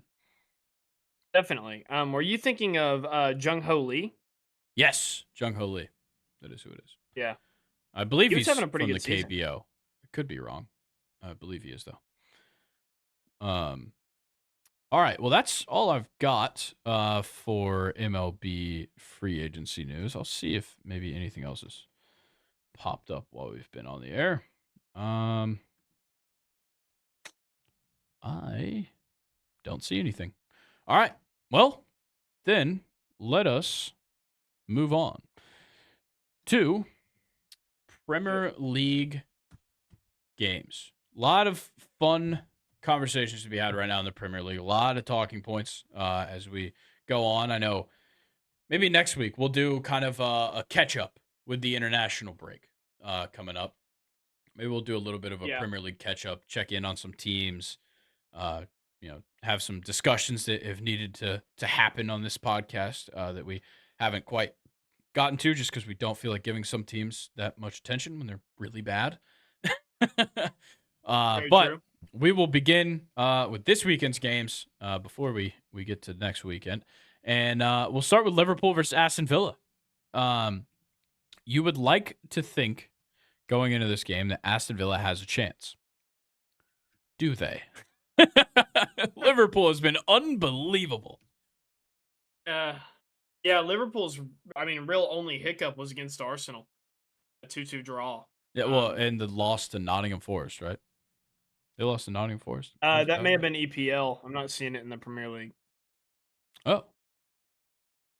I know Liverpool has one loss. Oh, yeah, that was in September, though. Yeah. A while ago. Fair. They're number one in the Yeah, table. Liverpool's been, is it fair to say raking? Yeah. They've been great. Yeah, they've been unbelievable, and it's not just it's not like one side of the ball. Like a lot of times, like in past years, like Arsenal has played phenomenal defense, but maybe they're not scoring goals. And Man City has kind of been, scoring a lot of goals, maybe not playing the best defense, or at least, stopping goals necessarily. But Liverpool, 19 goals scored, 6 goals allowed. Nobody has allowed the same or less goals than them. Nottingham Forest, the closest team after them, was 7 goals allowed, and then nobody else is, or everybody else is in double digits goals allowed. So Liverpool and Nottingham Forest have been the best defenses in the league to this point.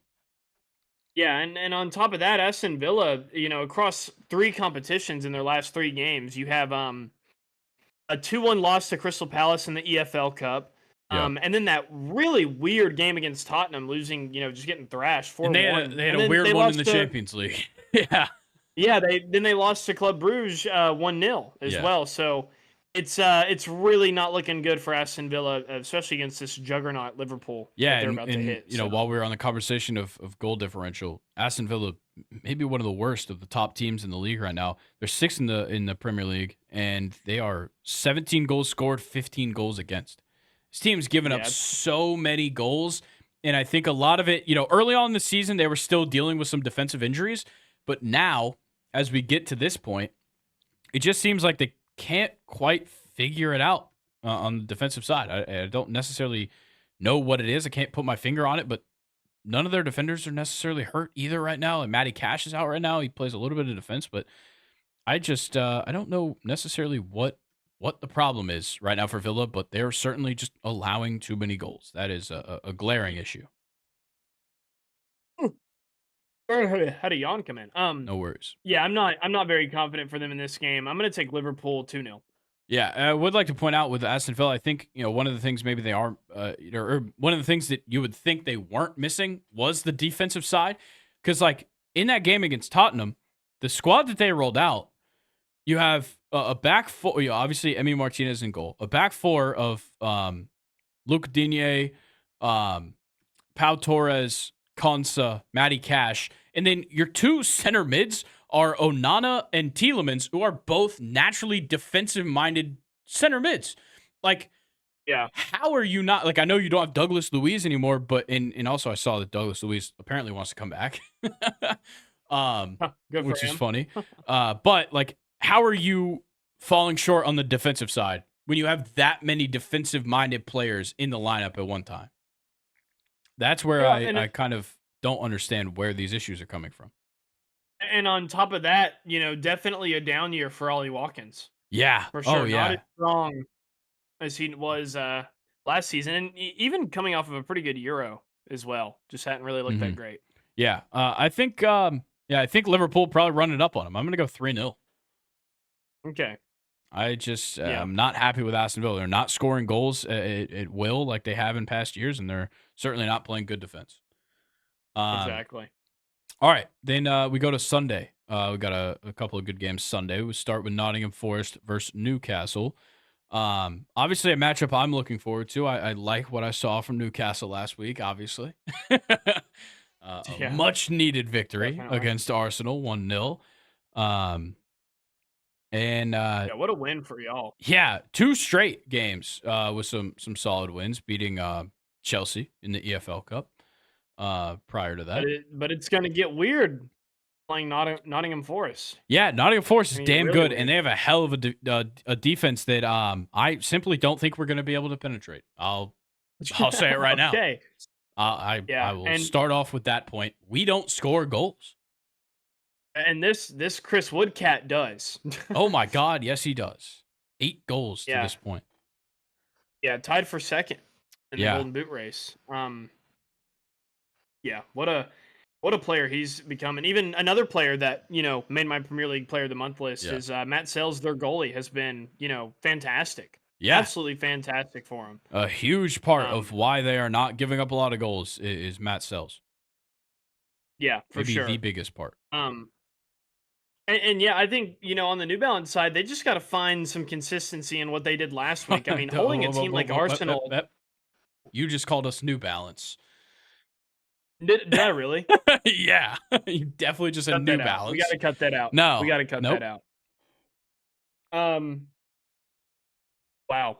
I had to stop you. Typically, I would just let it slide and the viewers could find it out. I had to call you out on that. I appreciate that. Appreciate that.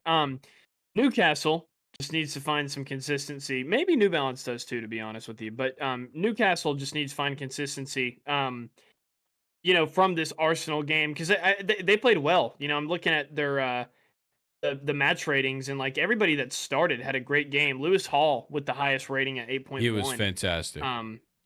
Yeah, and a goal from Isak is really good to see in 2024. Sure is. Only his 3rd of the year, and he leads the team. Yeah, not a good sign. At least AG is assisting. That's what I like to see. I will always root for Anthony Gordon when he plays well, or to play well. And is it bad that Bruno Guimaraes just is not contributing what I'd like him to? I think so.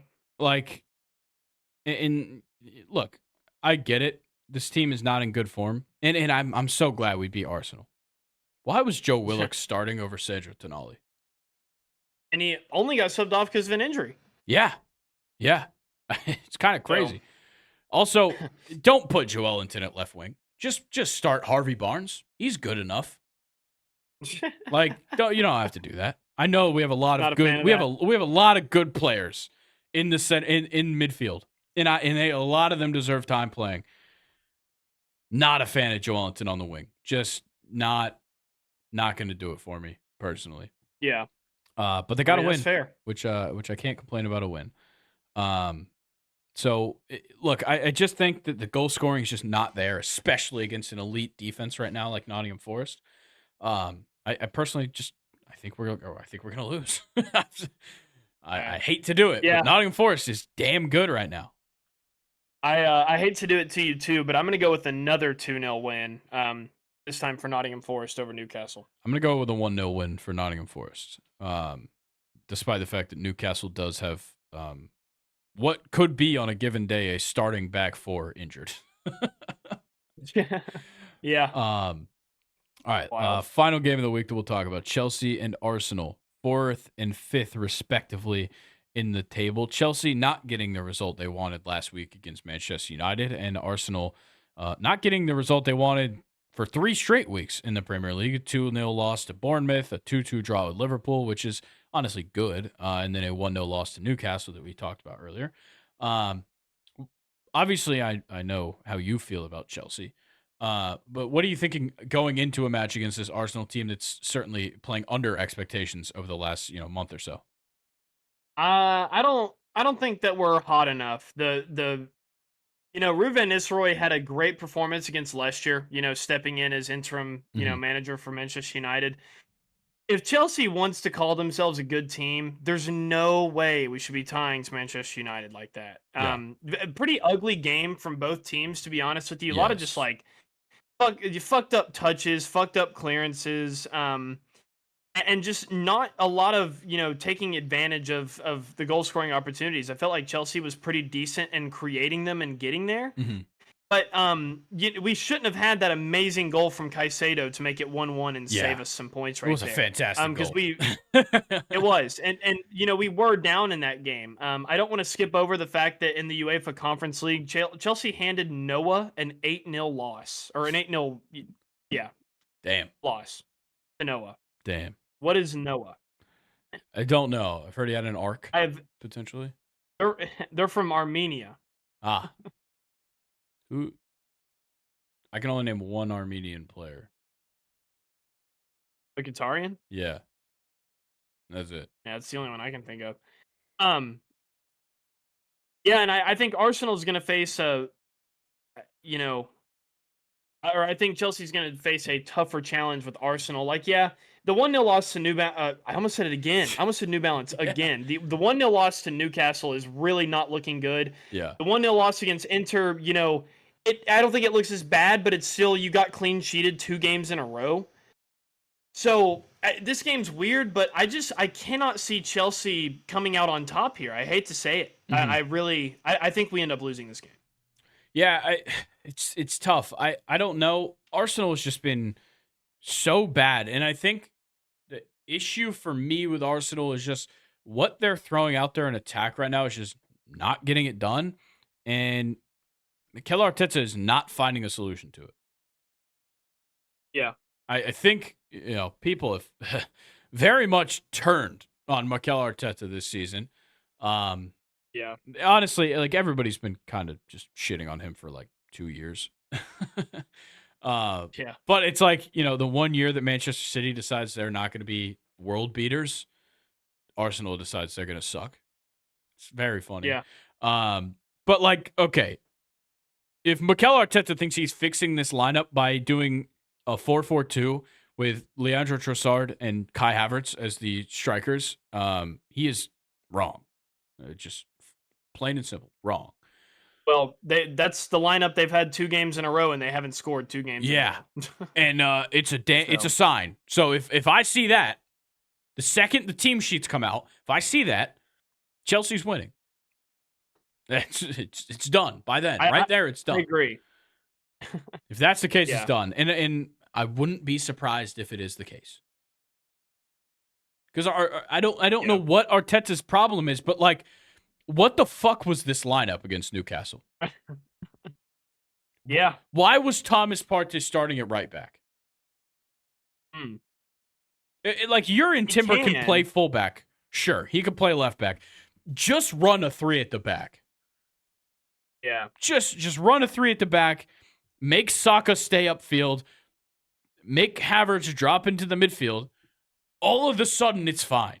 All of a sudden you're just running a 3-4-3 and it actually makes sense with the players you put on the field. Yeah. I don't get anything he does. It just bothers the shit out of me. Also, yeah, are we done with Gabriel Martinelli? He had one good year. Can we give up? Yeah. I'm so done. I'm so done with it. Okay. I think Chelsea's going to win because I'm tired of Mikel Arteta not addressing issues that his squad has. Just because for 2 years he was able to just skate by running out the same exact lineup over and over and over again, and he was just okay with second place. What do I think will happen? 2-1 Arsenal. What do I think is fair to happen? Probably another 1-1 draw. But if they line up like how they did, I'm going to side with you, and I'm probably going to go like 2-0 Chelsea, to be honest. I'm going to go 2-1 Chelsea. I know that's a lot of predictions, but yeah, 2-1. 2-1 is my my final take. Okay.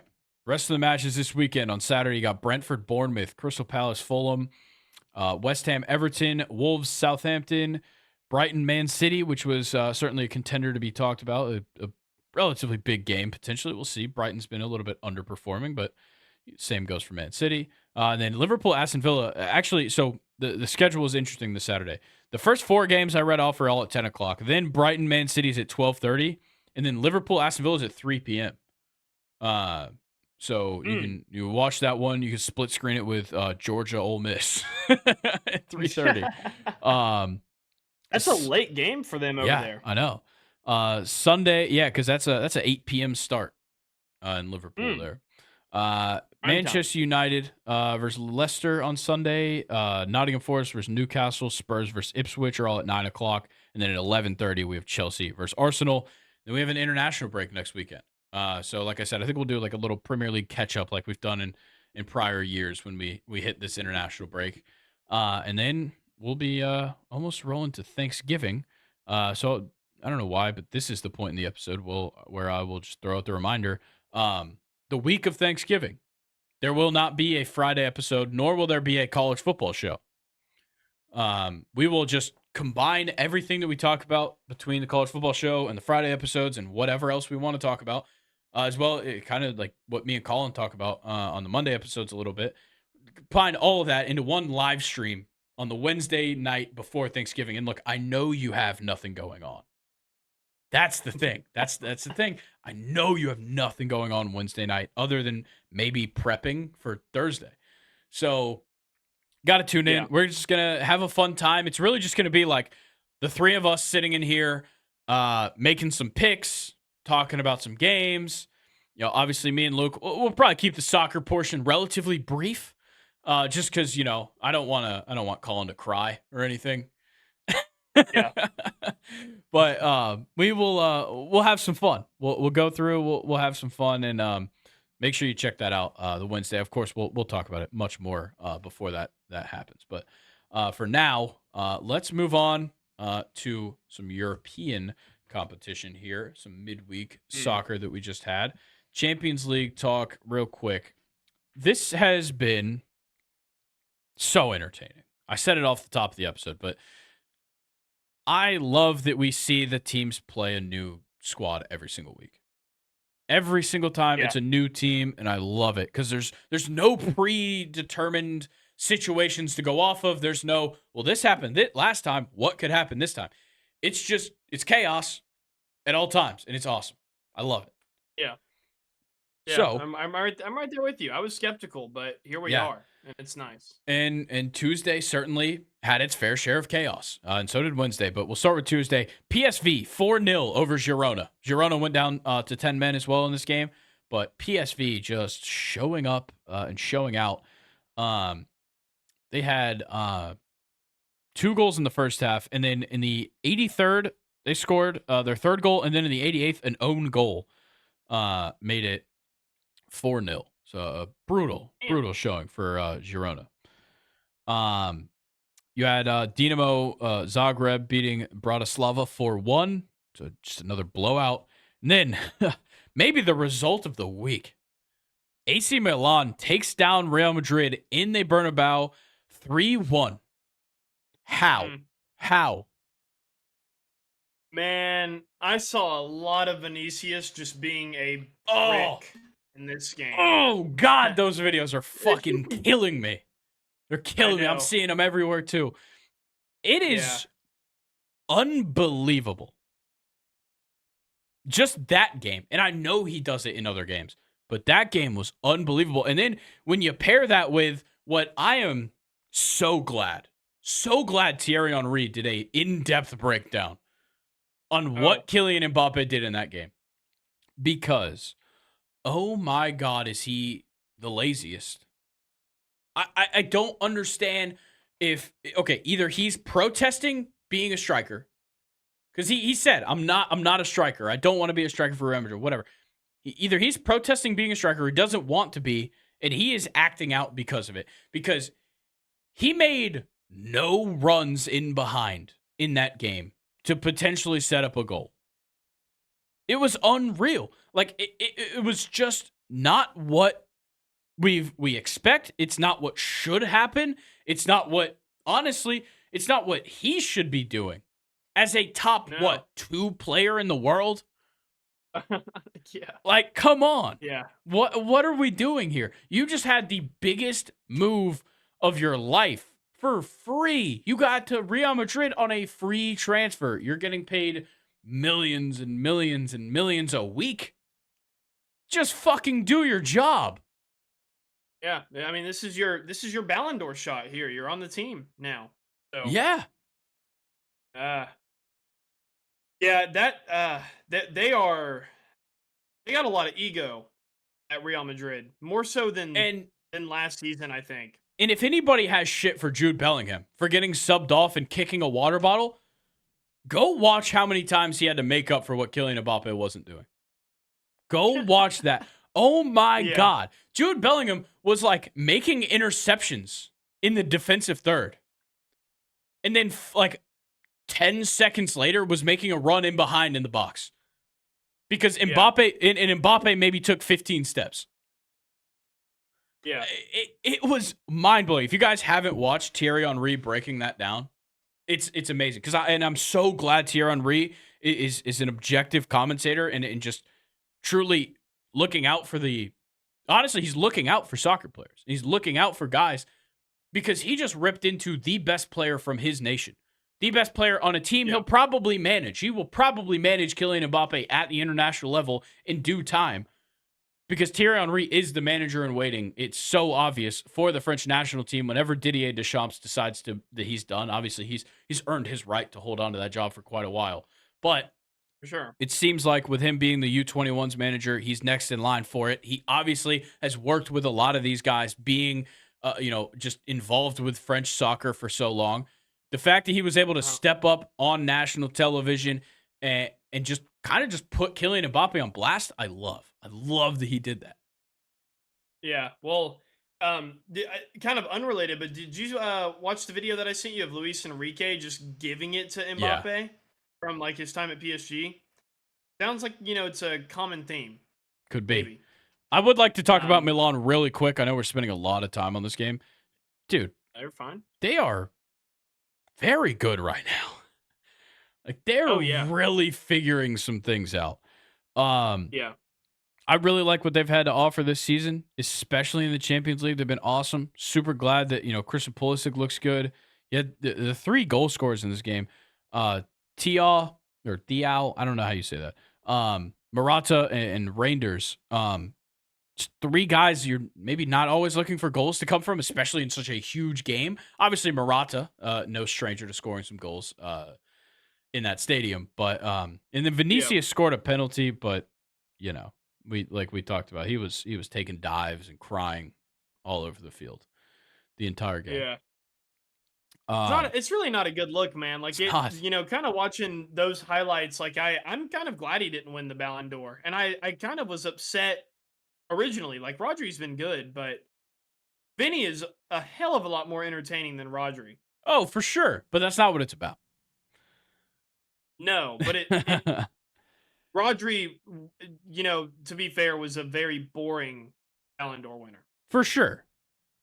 But also, I think Real Madrid's trying to sign Rodri this summer too. So, Yeah. Yeah.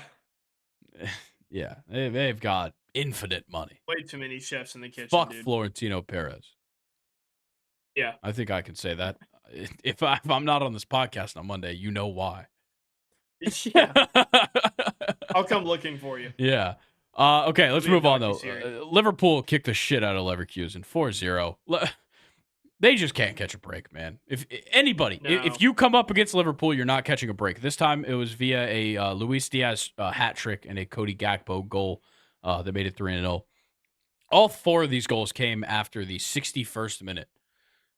Oh my god. Yeah. Luis Poured Diaz on. scored in the 61st, Gakpo in the 63rd, and then Luis Diaz circled back 83rd minute and then the 90th +2 to put the nail in the coffin. Wow. Yeah, unbelievable stuff for Liverpool. They're running it. They're just running through teams in the Premier League, and I believe they sit atop sole leaders in the league phase table of the Champions League. That's impressive. I mean, genuinely impressive because Through now 4 it matches. looks even more impressive with all the teams being in one group, and then on top of that, you're also winning. You're leading in the Premier League as well. It's just that's insane. Yeah, I want to talk about the table a little bit later, but I will say right now, it goes the top 4 is Liverpool, Sporting, Monaco, Brest. Damn. What the fuck? And then the other team with 10 points, so Sporting, Monaco, and Brest all have 10 points, as well as Inter, who's in 5th. Yeah. What the hell? All right, we'll keep moving here. Next match, Dortmund beat Sturm Graz 1-0. And then another big one, Sporting 4-1 over Man City. Ruben Amorim is just getting warmed up for the Manchester derby. Yeah. Just Victor Gyökeres. That's how you say it, correct? That's what we decided? Yeah. Okay. Gyökeres, Victor Gyökeres is the best scorer in Europe right now in the last... Zlatan Ibrahimovic? He might be. He's the second coming. And this guy was sold from Brighton to Coventry for $1 million 2 years ago. Unbelievable. 2 years ago they did that. Yeah, and you know what? Ruben Amorim does not have to speak English, you motherfuckers. Nope. He'll just say it to Bruno, and then Bruno will tell everybody else. Yep. Whatever he needs to say. You did see that press conference, right? Yeah. It's weird. Yeah. Look, if he wants to talk, he'll say it to Bruno and Delo, and they'll handle everything. They've got it. Yeah, they got it. They're the managers of the team now. Yeah. Then again, we've talked about Bruno Fernandez's leadership, so maybe not. That is true. Yeah. They also shout out Araujo for the 4th goal of the game. Foden scoring the only goal of this game in the 4th minute, by the way. Oh, wow. Yeah, and then they just did nothing. It was 1-0. Yeah, it was 1-0 until City. the 38th minute, and then they lost 4-1. And also Haaland had a disallowed goal in the 69th minute. Oh, wow. But yeah, Gyökeres, 3 goals on 5 shots. Jesus. Ridiculous. Absolutely ridiculous. Unbelievable. One of, if not the best scorer in Europe right now. For sure. And Manchester United's newest striker come January or the summertime. Yeah, I wouldn't be surprised.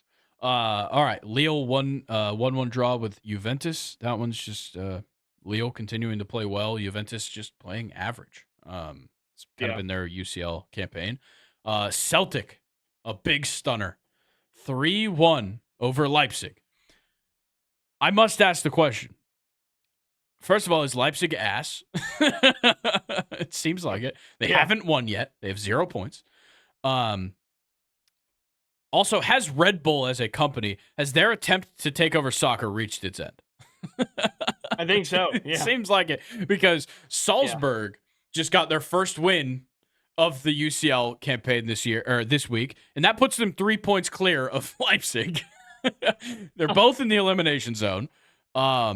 Just Salzburg has 3 points, Leipzig has 0 through 4 matches. Interesting. Isn't Leeds also part of that? Of the Red Bull ownership? I believe they are. I don't think Leeds is. I could have sworn I saw somebody making jokes about that recently. Oh, maybe. Did you know that Kasper Schmeichel played for Celtic? Yes. Yeah. He moved there in the summer. Yeah, I think we talked I don't about it think I early remembered on that. in the Champions League matches because Peter Schmeichel was covering one of the games. I think they played Man City or something, Oh, and we yeah. we talked about that. Um, Red Bull has a We minority forgot about stake that. in Leeds United. Minority state, got it. Yeah, so it's Red Bull and 49ers Enterprises that own Okay. that own Leeds. That's very funny. Weird. So very American owned. Makes sense now that I think about it. Why there's been so many Americans that have played at Leeds over the last couple of years. Yeah. All right, we'll move on though and talk about Wednesday because there was still a lot of crazy. Oh, sorry, Bologna lost to Monaco 1-0. Oh, Still more shit to talk about though on Wednesday. Club Brugge 1-0 over Aston Villa. We briefly mentioned it earlier. I want to kind of set the scene here in case people didn't see what happened. Club Brugge beat Aston Villa on what was just like it's just a tough spot that Tyrone Mings handballs in. It was just unfortunate, really. He wasn't looking at Emi Martinez, and Mings was walking away from the goal after something happened. I think it was a goal kick, and the ball was just mhm. rolling towards him, and so he looked back, picks it up, and tosses it to Emi Martinez. It's a handball and a penalty, and that's Club Brugge's sole goal of the game to beat them. It's unfortunate because they, Brutal. outside of that, it probably would have just been a 0-0 draw. Yeah, super unfortunate. First time in this UCL campaign, they haven't won a game. They've won. They were 3-0. Brutal to lose a match on that. Yeah, that's sucky. And then to have just not very good success in the Premier League as well. Yeah, Recently with that loss to Tottenham, it's yeah, tough. yeah. Next game, Shakhtar 2-1 over Young Boys. PSG lost to Atleti 1-2, 1-2, 2-1. PSG lost. It came with a 93rd minute winner by Angel Correa. To clinch that one for Atletico Madrid. Prior to that, Yeah, you wow. had early goals in this game. Warren Zaire-Emery puts PSG up in the 14th minute. And then in the 18th minute, Molina draws it even. And then they wait all the way until the 93rd for an Angel Correa winning goal. And this actually puts PSG into the elimination zone in the table, which is Yeah, and PSG completely crazy. dominated the game. Yeah. Just a Oh, typical yeah. park the bus Diego Yeah. Simeone game. Oh, yeah. That was textbook Simeone all the way through. But yeah, PSG Yep. now in the 25th spot. So just 1 point outside of the playoff spots. Yeah, and the fact that PSG also had 870 passes tells me that they just had probably so much space to move the ball with all of Atletico's players being, on Yeah, their own half pretty much the whole game. So, as they do. just wild. Yeah. Inter beat Arsenal 1-0. That one obviously not going Arsenal's way, at least how they'd want it to. And I believe that one, yeah, that one was off of a penalty as well. And this was also a weird penalty, also off of a handball. Super unlucky. I believe it was on a free kick into the box by Inter, where Mikel Moreno tries to he's backing up towards the goal as the ball's coming at him, and he kind of kicks it up, and he kicked it up towards himself, and it hit off his hand. Damn. Yeah. Unfortunate. Unbelievable way to happen. And then Hakan Çalhanoğlu, or however the hell you say that name, scores the penalty in the 45th plus 3, which even sucks more in injury time in the first half when that happens. Yeah, it's never good to go into the tunnel like that in Yeah, soccer that for is sure. that is a horrible spot to be in. Next match, Feyenoord takes a loss. Salzburg gets their first win, like we mentioned earlier, 3-1. Feyenoord was down to 10 men in that one. Barcelona continue their goal scoring ways, 5-2 over Red Star in Belgrade. I will add, they just won't stop scoring goals. It's unbelievable. Yeah, I know. Somehow Hansi Flick pulled Lewandowski out of the grave, Yeah. Also, which I love to I see. love that, like, things are starting to, like, people are starting to really look into Hansi Flick now. Like, people are going back and realizing, like, oh, he was the assistant coach on the German team in 2014, and he was the one that substituted in Götze. Wild. Yeah. I think I Insane. called him Hansi. Yeah, Hansi. Hansi. And, like, this game started super weird. Inigo Martinez scored a header off of a free kick by, I believe, Rafinha. That was perfectly placed. It might not have been a Rafinha. I can't quite remember. I know I've seen a lot of talk about Rafinha because he's been playing amazing. I think he has like 10 goal contributions in his last 8 games. That's insane. Yeah. Inigo Martinez scores that goal in the 13th. Silas for Red Star Belgrade ties it up in the 27th. And then you have Lewandowski scores a brace in the 43rd and the 53rd is his 2 goals for the game. Rafinha scores in the 55th. Fermin Lopez comes in, scores in the 76th. And then Felicio Milson for Red Star makes it 5-2 in the 84th. But obviously too big of a hill to climb for them. It's unbelievable the goal scoring ability that they have found under Hansi Flick. Yeah, I know. And wasn't this the game where Kubarsi took a massive shot in this one, like a cleat to the face as well? Yeah. Yeah. I love Pau Kubarsi. We don't need to spend much time on that. I just felt the need to say that. He's awesome. And I 17 want to years second old. that as well. He's an animal. Him and Lamine Yamal in the same lineup. Well, how? How does that happen? Dude, what's crazy is you and I could literally have children, and this guy will still be playing and might be their favorite player. Yeah. This guy, he'll probably be the best center back in the world when I have a child. Yeah. Actually, he might be the best center back in the world before I get married. He's starting off hot. He's pretty good already. Yeah. Next game, Sparta Praha falls to Brest. Brest just continues an unbelievable run. They win 2-1. They stay alive. Yeah. Atalanta 2-0 over Stuttgart. And then Bayern Munich, a 1-0 win over Benfica, who, Benfica's been rolling. Bayern been looking for good form. They finally find a solid win off of a 67th minute goal by Jamal Musiala. Solid result. I think next week we'll do like we'll talk about the table a little bit while we have a bit of a break from the Champions League as well. So we'll leave the table for that. Obviously, you guys can go check that if you'd like. But for now, we will move on. And you know what that means because it's about that time of the episode where we make the switch. It's questions time. It is. I checked my watch right here. This watch, beautiful watch. It is questions time. Shout out to Nathan for some questions again this week. We've got football. Actually, I said hypotheticals at the beginning of the video. The title does say football hypotheticals. So take with that as you will. And we'll begin with one that I did read earlier. It's the only one I read. But would you rather have? So this season, would you rather have Mahomes, Jaden Reed, and Jahmyr Gibbs, or Russell Wilson, Amon-Ra St. Brown, and Saquon Barkley? What was the first one again? Patrick Mahomes, Jaden Reed, Jahmyr Gibbs. And then it was Russ, Amon-Ra, and Saquon. Probably going to go with the first team there. I like Mahomes, Reed, and Gibbs. What is the primary factor, would you say? Mahomes and Gibbs. Okay. That's kind of my thinking as well. It's like Amon-Ra certainly adds a lot to an offense, but I don't know if Russ is the quarterback for it. Yeah. And then obviously Saquon is unbelievable. That was close. That was close. I think it is really close. Because Saquon and Amon-Ra are so good, and like obviously Mahomes has not been very good this year, but you know what it could be, I guess.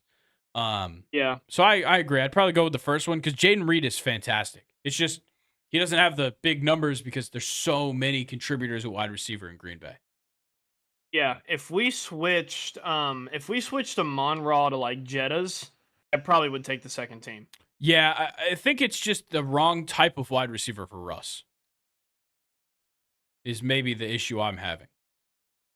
What do you mean? Like, I think there's obviously there's better options than Amon-Ra. I just don't know if Amon-Ra St. Brown is the right wide receiver to make me want to go with Russell Wilson at quarterback. That's fair. Yeah. Okay, next one. If you had to start the rest of the games this season for your team, what position would you play and who would you replace? Holy shit. I guess I would. Well, I was gonna say kicker, but there's no way I'm taking that away from Chris Boswell. Yeah. Yeah. No I got to way. remember who this fucking bum is that's been filling in at right guard for the Falcons. Because oh man, I can't stand that motherfucker. Hmm. Dude, I don't know. There's not a single. Or sorry, Well, actually, you know left what? guard. I'll be the Cole Beasley. I'll be wide receiver number 3 to Mike Williams and George Pickens. That's exactly what I'll do. Yeah. Sorry, it was not our Yeah. left guard. I had the wrong guy. Well, Matthew Bergeron pisses me off too. But I was thinking of Ryan Newsel, who's our center. Hate him. I hate him. I can't stand him. Yeah. Sorry.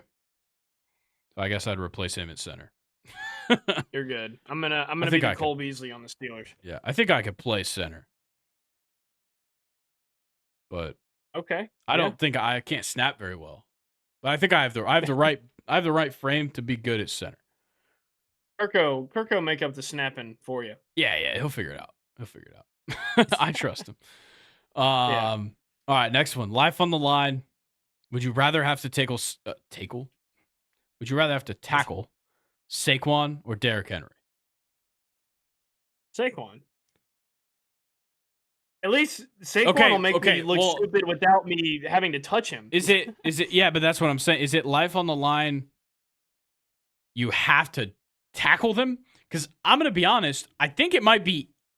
I'm not going to say it's easier to tackle Derrick Henry than Saquon Barkley, but for me, Saquon's getting right past me without me touching him.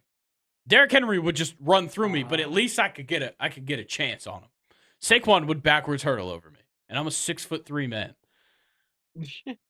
That's actually a good point. With Derrick Henry drawing that contact, you might get luckier. Yeah. With, maybe I just something. maybe he just stiff arms me in the face, and I just grab his arm. Yeah. Yeah. Okay, I'm gonna switch. I'll take Derrick Henry too, even though I'm a lot smaller than he is. Yeah. Oh, so am I, and I'm a giant human. Yeah. Would you rather your team run the triple option or a full air raid? Triple option is so much fun to watch, but yeah, definitely air raid. Yeah. That's pretty much what we did against the Buccaneers. The first time around, at least. That was the air raid, and it was fun as fuck. That was pretty fun to watch. Yeah. That game was good. Yeah. Oh, Colin was mentioning something about the Panthers. They should just turn into a triple option team in a couple years. Keep adding really good running backs, really good blocking wide receivers, strong wide receivers that can block, and then just pick up a running quarterback in the draft and just become a triple option. And then hire Paul Johnson to be your head coach as well. Exactly. Or hire Jeff Monken from Army. Yeah. If your NFL team had to do a rebrand, what colors or team name would you want them to be? They have to. So you got to pick.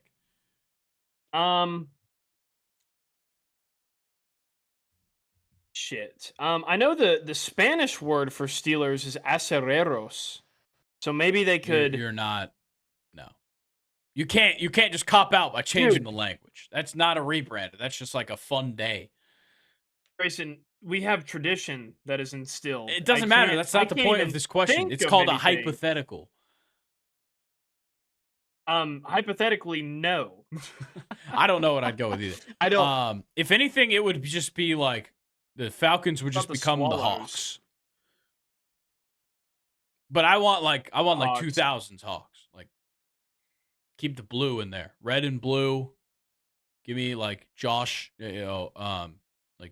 Josh Johnson, Josh Smith, Joe Johnson, Hawks. Just as the Falcons. So Braves colors for the Falcons is what I'm saying. I want the Braves colors, and I want the Hawks mascot and logo. But I can't even go to the Pirates or the Penguins. They're the same color scheme. That's true, yeah. As the Steelers, essentially. Yeah. Fuck. Yeah, I'm sorry. I cannot think of anything. I have no idea. That's fair. It's an odd question because like it's really just like if you made an expansion team, what would they be? Yeah. I guess like you could go for something that captures the city. Which like maybe I guess Three Rivers. In that case for Atlanta, it would just I don't know. Something that has to do with like peaches, probably. That's what people often use as the cop out for things in Georgia. Yeah. Like, aren't the Mississippi Braves moving back to Georgia and changing their name? I'm pretty sure we had this conversation a couple weeks ago on the podcast. Didn't hear about that. Colin. Yeah, I think they're the Columbus something, and it's just the name of a type of peach. Oh. Yeah, I think it's the Columbus Clippers, and it's like the Clipper something is a type of peach. Okay. If you were on a team in the NFL that was going to cheat in some way, how would you cheat? I like that question a lot. Yeah, that's a good question. I don't know. I think Spygate's a pretty cool idea. Yeah, just filming teams. I don't know if I can necessarily. Yeah, I don't know if I can necessarily invent. Actually, you know what? I think okay. I'm gonna come up with something new. I would start paying and bribing I guess lesser higher up, if that makes sense. Like people not lower as high level up employees. Lower level employees of another NFL organization to just steal shit. Yeah. That's probably how I would cheat. Yeah. Okay. Yeah, my thing, I like the idea of Spygate, but does that mean that I have to have Josh McDaniels on my coaching staff? Yeah. I think it does. That's not happening. I'm not letting that one happen. I don't care how good the Steelers were, or was it the Broncos? I don't care how good the Broncos were when he was stealing plays. Yeah, Patriots. Yeah, and the Patriots, both of them. Yeah, he did it with the Broncos as the head coach. Why do I not remember him being the Broncos head coach at all? It's because it was short-lived because he was cheating. Was it not too long ago? I think it was 10 years ago, probably. Oh. Huh. Let's see. I know, I'm pretty sure, Brandon Marshall was there, maybe. I could be wrong. That's why, everybody, waited so long to give him another shot. It was 2009, 2010. What? He was the head coach in Denver, and he got caught cheating. Wow. And, yeah, it even caused problems with Jay Cutler, too. Yeah. Or, that's really weird. Why do I not know about this? Yep. That's weird. Huh. Cool. I know about that. Yeah, I don't know how we would cheat. Not list any players on the injury list. Yeah. Just be like, nope, everybody's healthy. Yeah. Got a game plan for all these. Try to do that? Yeah, we did with Bijan. Didn't report an injury, right? Yeah, that's Arthur right. Smith got a fine, which he deserved because he's an idiot. They knew about it all week. Yeah. Bothered the shit out of me. Yeah. We actually was I had a discussion in one of my classes about that the day after. It took up the first 20 minutes of class. My professor was just wow. why did they not? Why did they not do it? We were all just I don't know. Cuz it was a sports media class, and we were talking about why that's important. And it's because of fantasy football, essentially. The popularity of fantasy football and gambling is became so big. That's why they have to have those injury reports, and you have to know if guys practiced all week, and you have to know by a certain time if a guy is going to be on the injured list or not that week. It's pretty cool. Yeah, I mean it is pretty cool. Yeah. That's all the questions. We kind of breezed right through those. Yeah. Let's talk about music real quick. We haven't done a little music update. How are we doing there? You're gonna have to let me let me look at some stuff. I can go ahead and hit a couple things. Yeah, go for it. Go for it. I absolutely love the new West Side Gun album. I haven't been listening to a ton of rap music. I've said that, but West Side Gun's music does something for me, man. The instrumentals are just, oh, they're amazing. Absolutely love that album so much. Cody Johnson dropped Leather Deluxe. All 13 songs, no skip. There's one skip, and it's just because the song, I don't know why, the song like almost makes me uncomfortable to listen to. And I can't remember what it's called. Sorry, give me 1 second. It's called "I Wished It Was You." Something about the song just makes me like uncomfortable. The story that it tells. That's besides the point. Really like Chromacopia. I think Tyler the Creator did such a great job with that album. Yeah. Fantastic. First time I ever listened to a Tyler the Creator album, like right after it came out too. Yeah. Never done that with it him was before. it was worth it. That's for sure. It has some really, really, really heavy lyrics in there on some some songs. I love it. Yeah, he did a great job. Yeah. Also, Apple Music put out like, so they do like a lot of exclusive music on Apple Music every now and then. They do like a lot of these country artists have been doing these Apple Music Nashville sessions that they're putting out, and they're fantastic.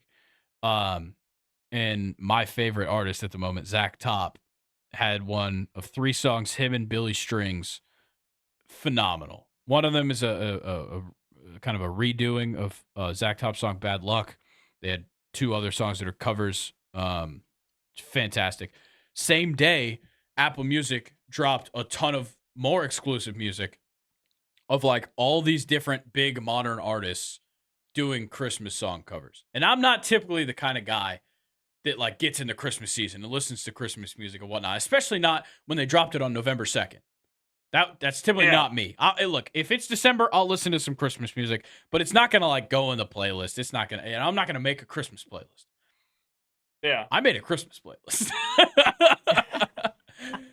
Nice, like, dude. Zach Top did a cover of Blue Christmas, phenomenal. Lizzie McAlpine, Celebrate Me Home, fantastic. Ray, Oh Holy Night, banger after In the Bleak Midwinter by James Blake. Unbelievable rendition. So many, and there's multiple others. Oh Christmas Tree. Is it Giveon? Is that how you're supposed to say that name? I don't know how you say that one. Giveon, yeah. He had a fantastic one as well. I also found out about this guy. So I found this guy through a TikTok. It was Griffin William Sherry. And I remember watching the TikTok and being like, this music sounds awesome. I'm going to listen. And the only detail I knew about the guy that the guy in the TikTok said was that he used to be the lead singer of some band. That had since just like, they all just kind of gave up and he went and did a solo career. That's all I knew, but I didn't know what the band was called. It's called The Ghost of Paul Revere. And I fucking love their music. They're from Maine and they make like country folk music. Amazing. Yeah. Fantastic. Wow. Okay. Yeah. Cool. So that's where I'm at. I've been listening to a lot of music. I will say that. Yeah. I've been listening to a lot of like early 2000s, late 90s, like alternative stuff like that. You know, that's like a genre you just cannot beat. I think my deep dive into though I recently discovered the Jeffrey album that Young Thug released in 2016, all the way back then. So knew that it exists, and I've liked songs off of here. Yeah. But never had actually listened to like Swiss Beats, Future Swag, Riri, or Kanye West, or Weeby, I guess is how that one's pronounced. Yeah. But yeah, the entire album's really, really cool. And he actually, like, some of the titles on here again: Wyclef Jean, Floyd Mayweather, Swiss Beats, Future Swag, Riri, obviously talking about Rihanna, Guwap, Gucci Mane, and Harambe. Yeah, Harambe is a badass song. Fantastic song. Yeah, and it's just it's very creative. Like, you know, for an artist like Young Thug, I don't really think people, for one, give him enough credit for like his vocal range. His vocal range is really unique, and it's just all over the place, and it's really, really fun to listen to. but also like the fact that he was kind of able to do like impressions of other artists that he admired Yeah. or like other people just in like pop culture and put it all into one album, I think is really impressive. I think it's a highly overlooked rap album. I think he displayed a lot of talent, It and was I just fantastic. recently discovered I that. think it was really well received at the time, if I'm remembering correctly. I think people Yeah, really liked that album from him because it was a big well, departure from some of the other stuff he had been doing before that. yeah, And like especially the really, cover. yeah, like The he cover was really showed very up. Yeah, I remember that being a big good. talking point. Um, Yeah, yeah. Also, we haven't even mentioned this. Young Thug is free. Free. Young He's Thug on is free. quite a limiting Probation. probation, I would say.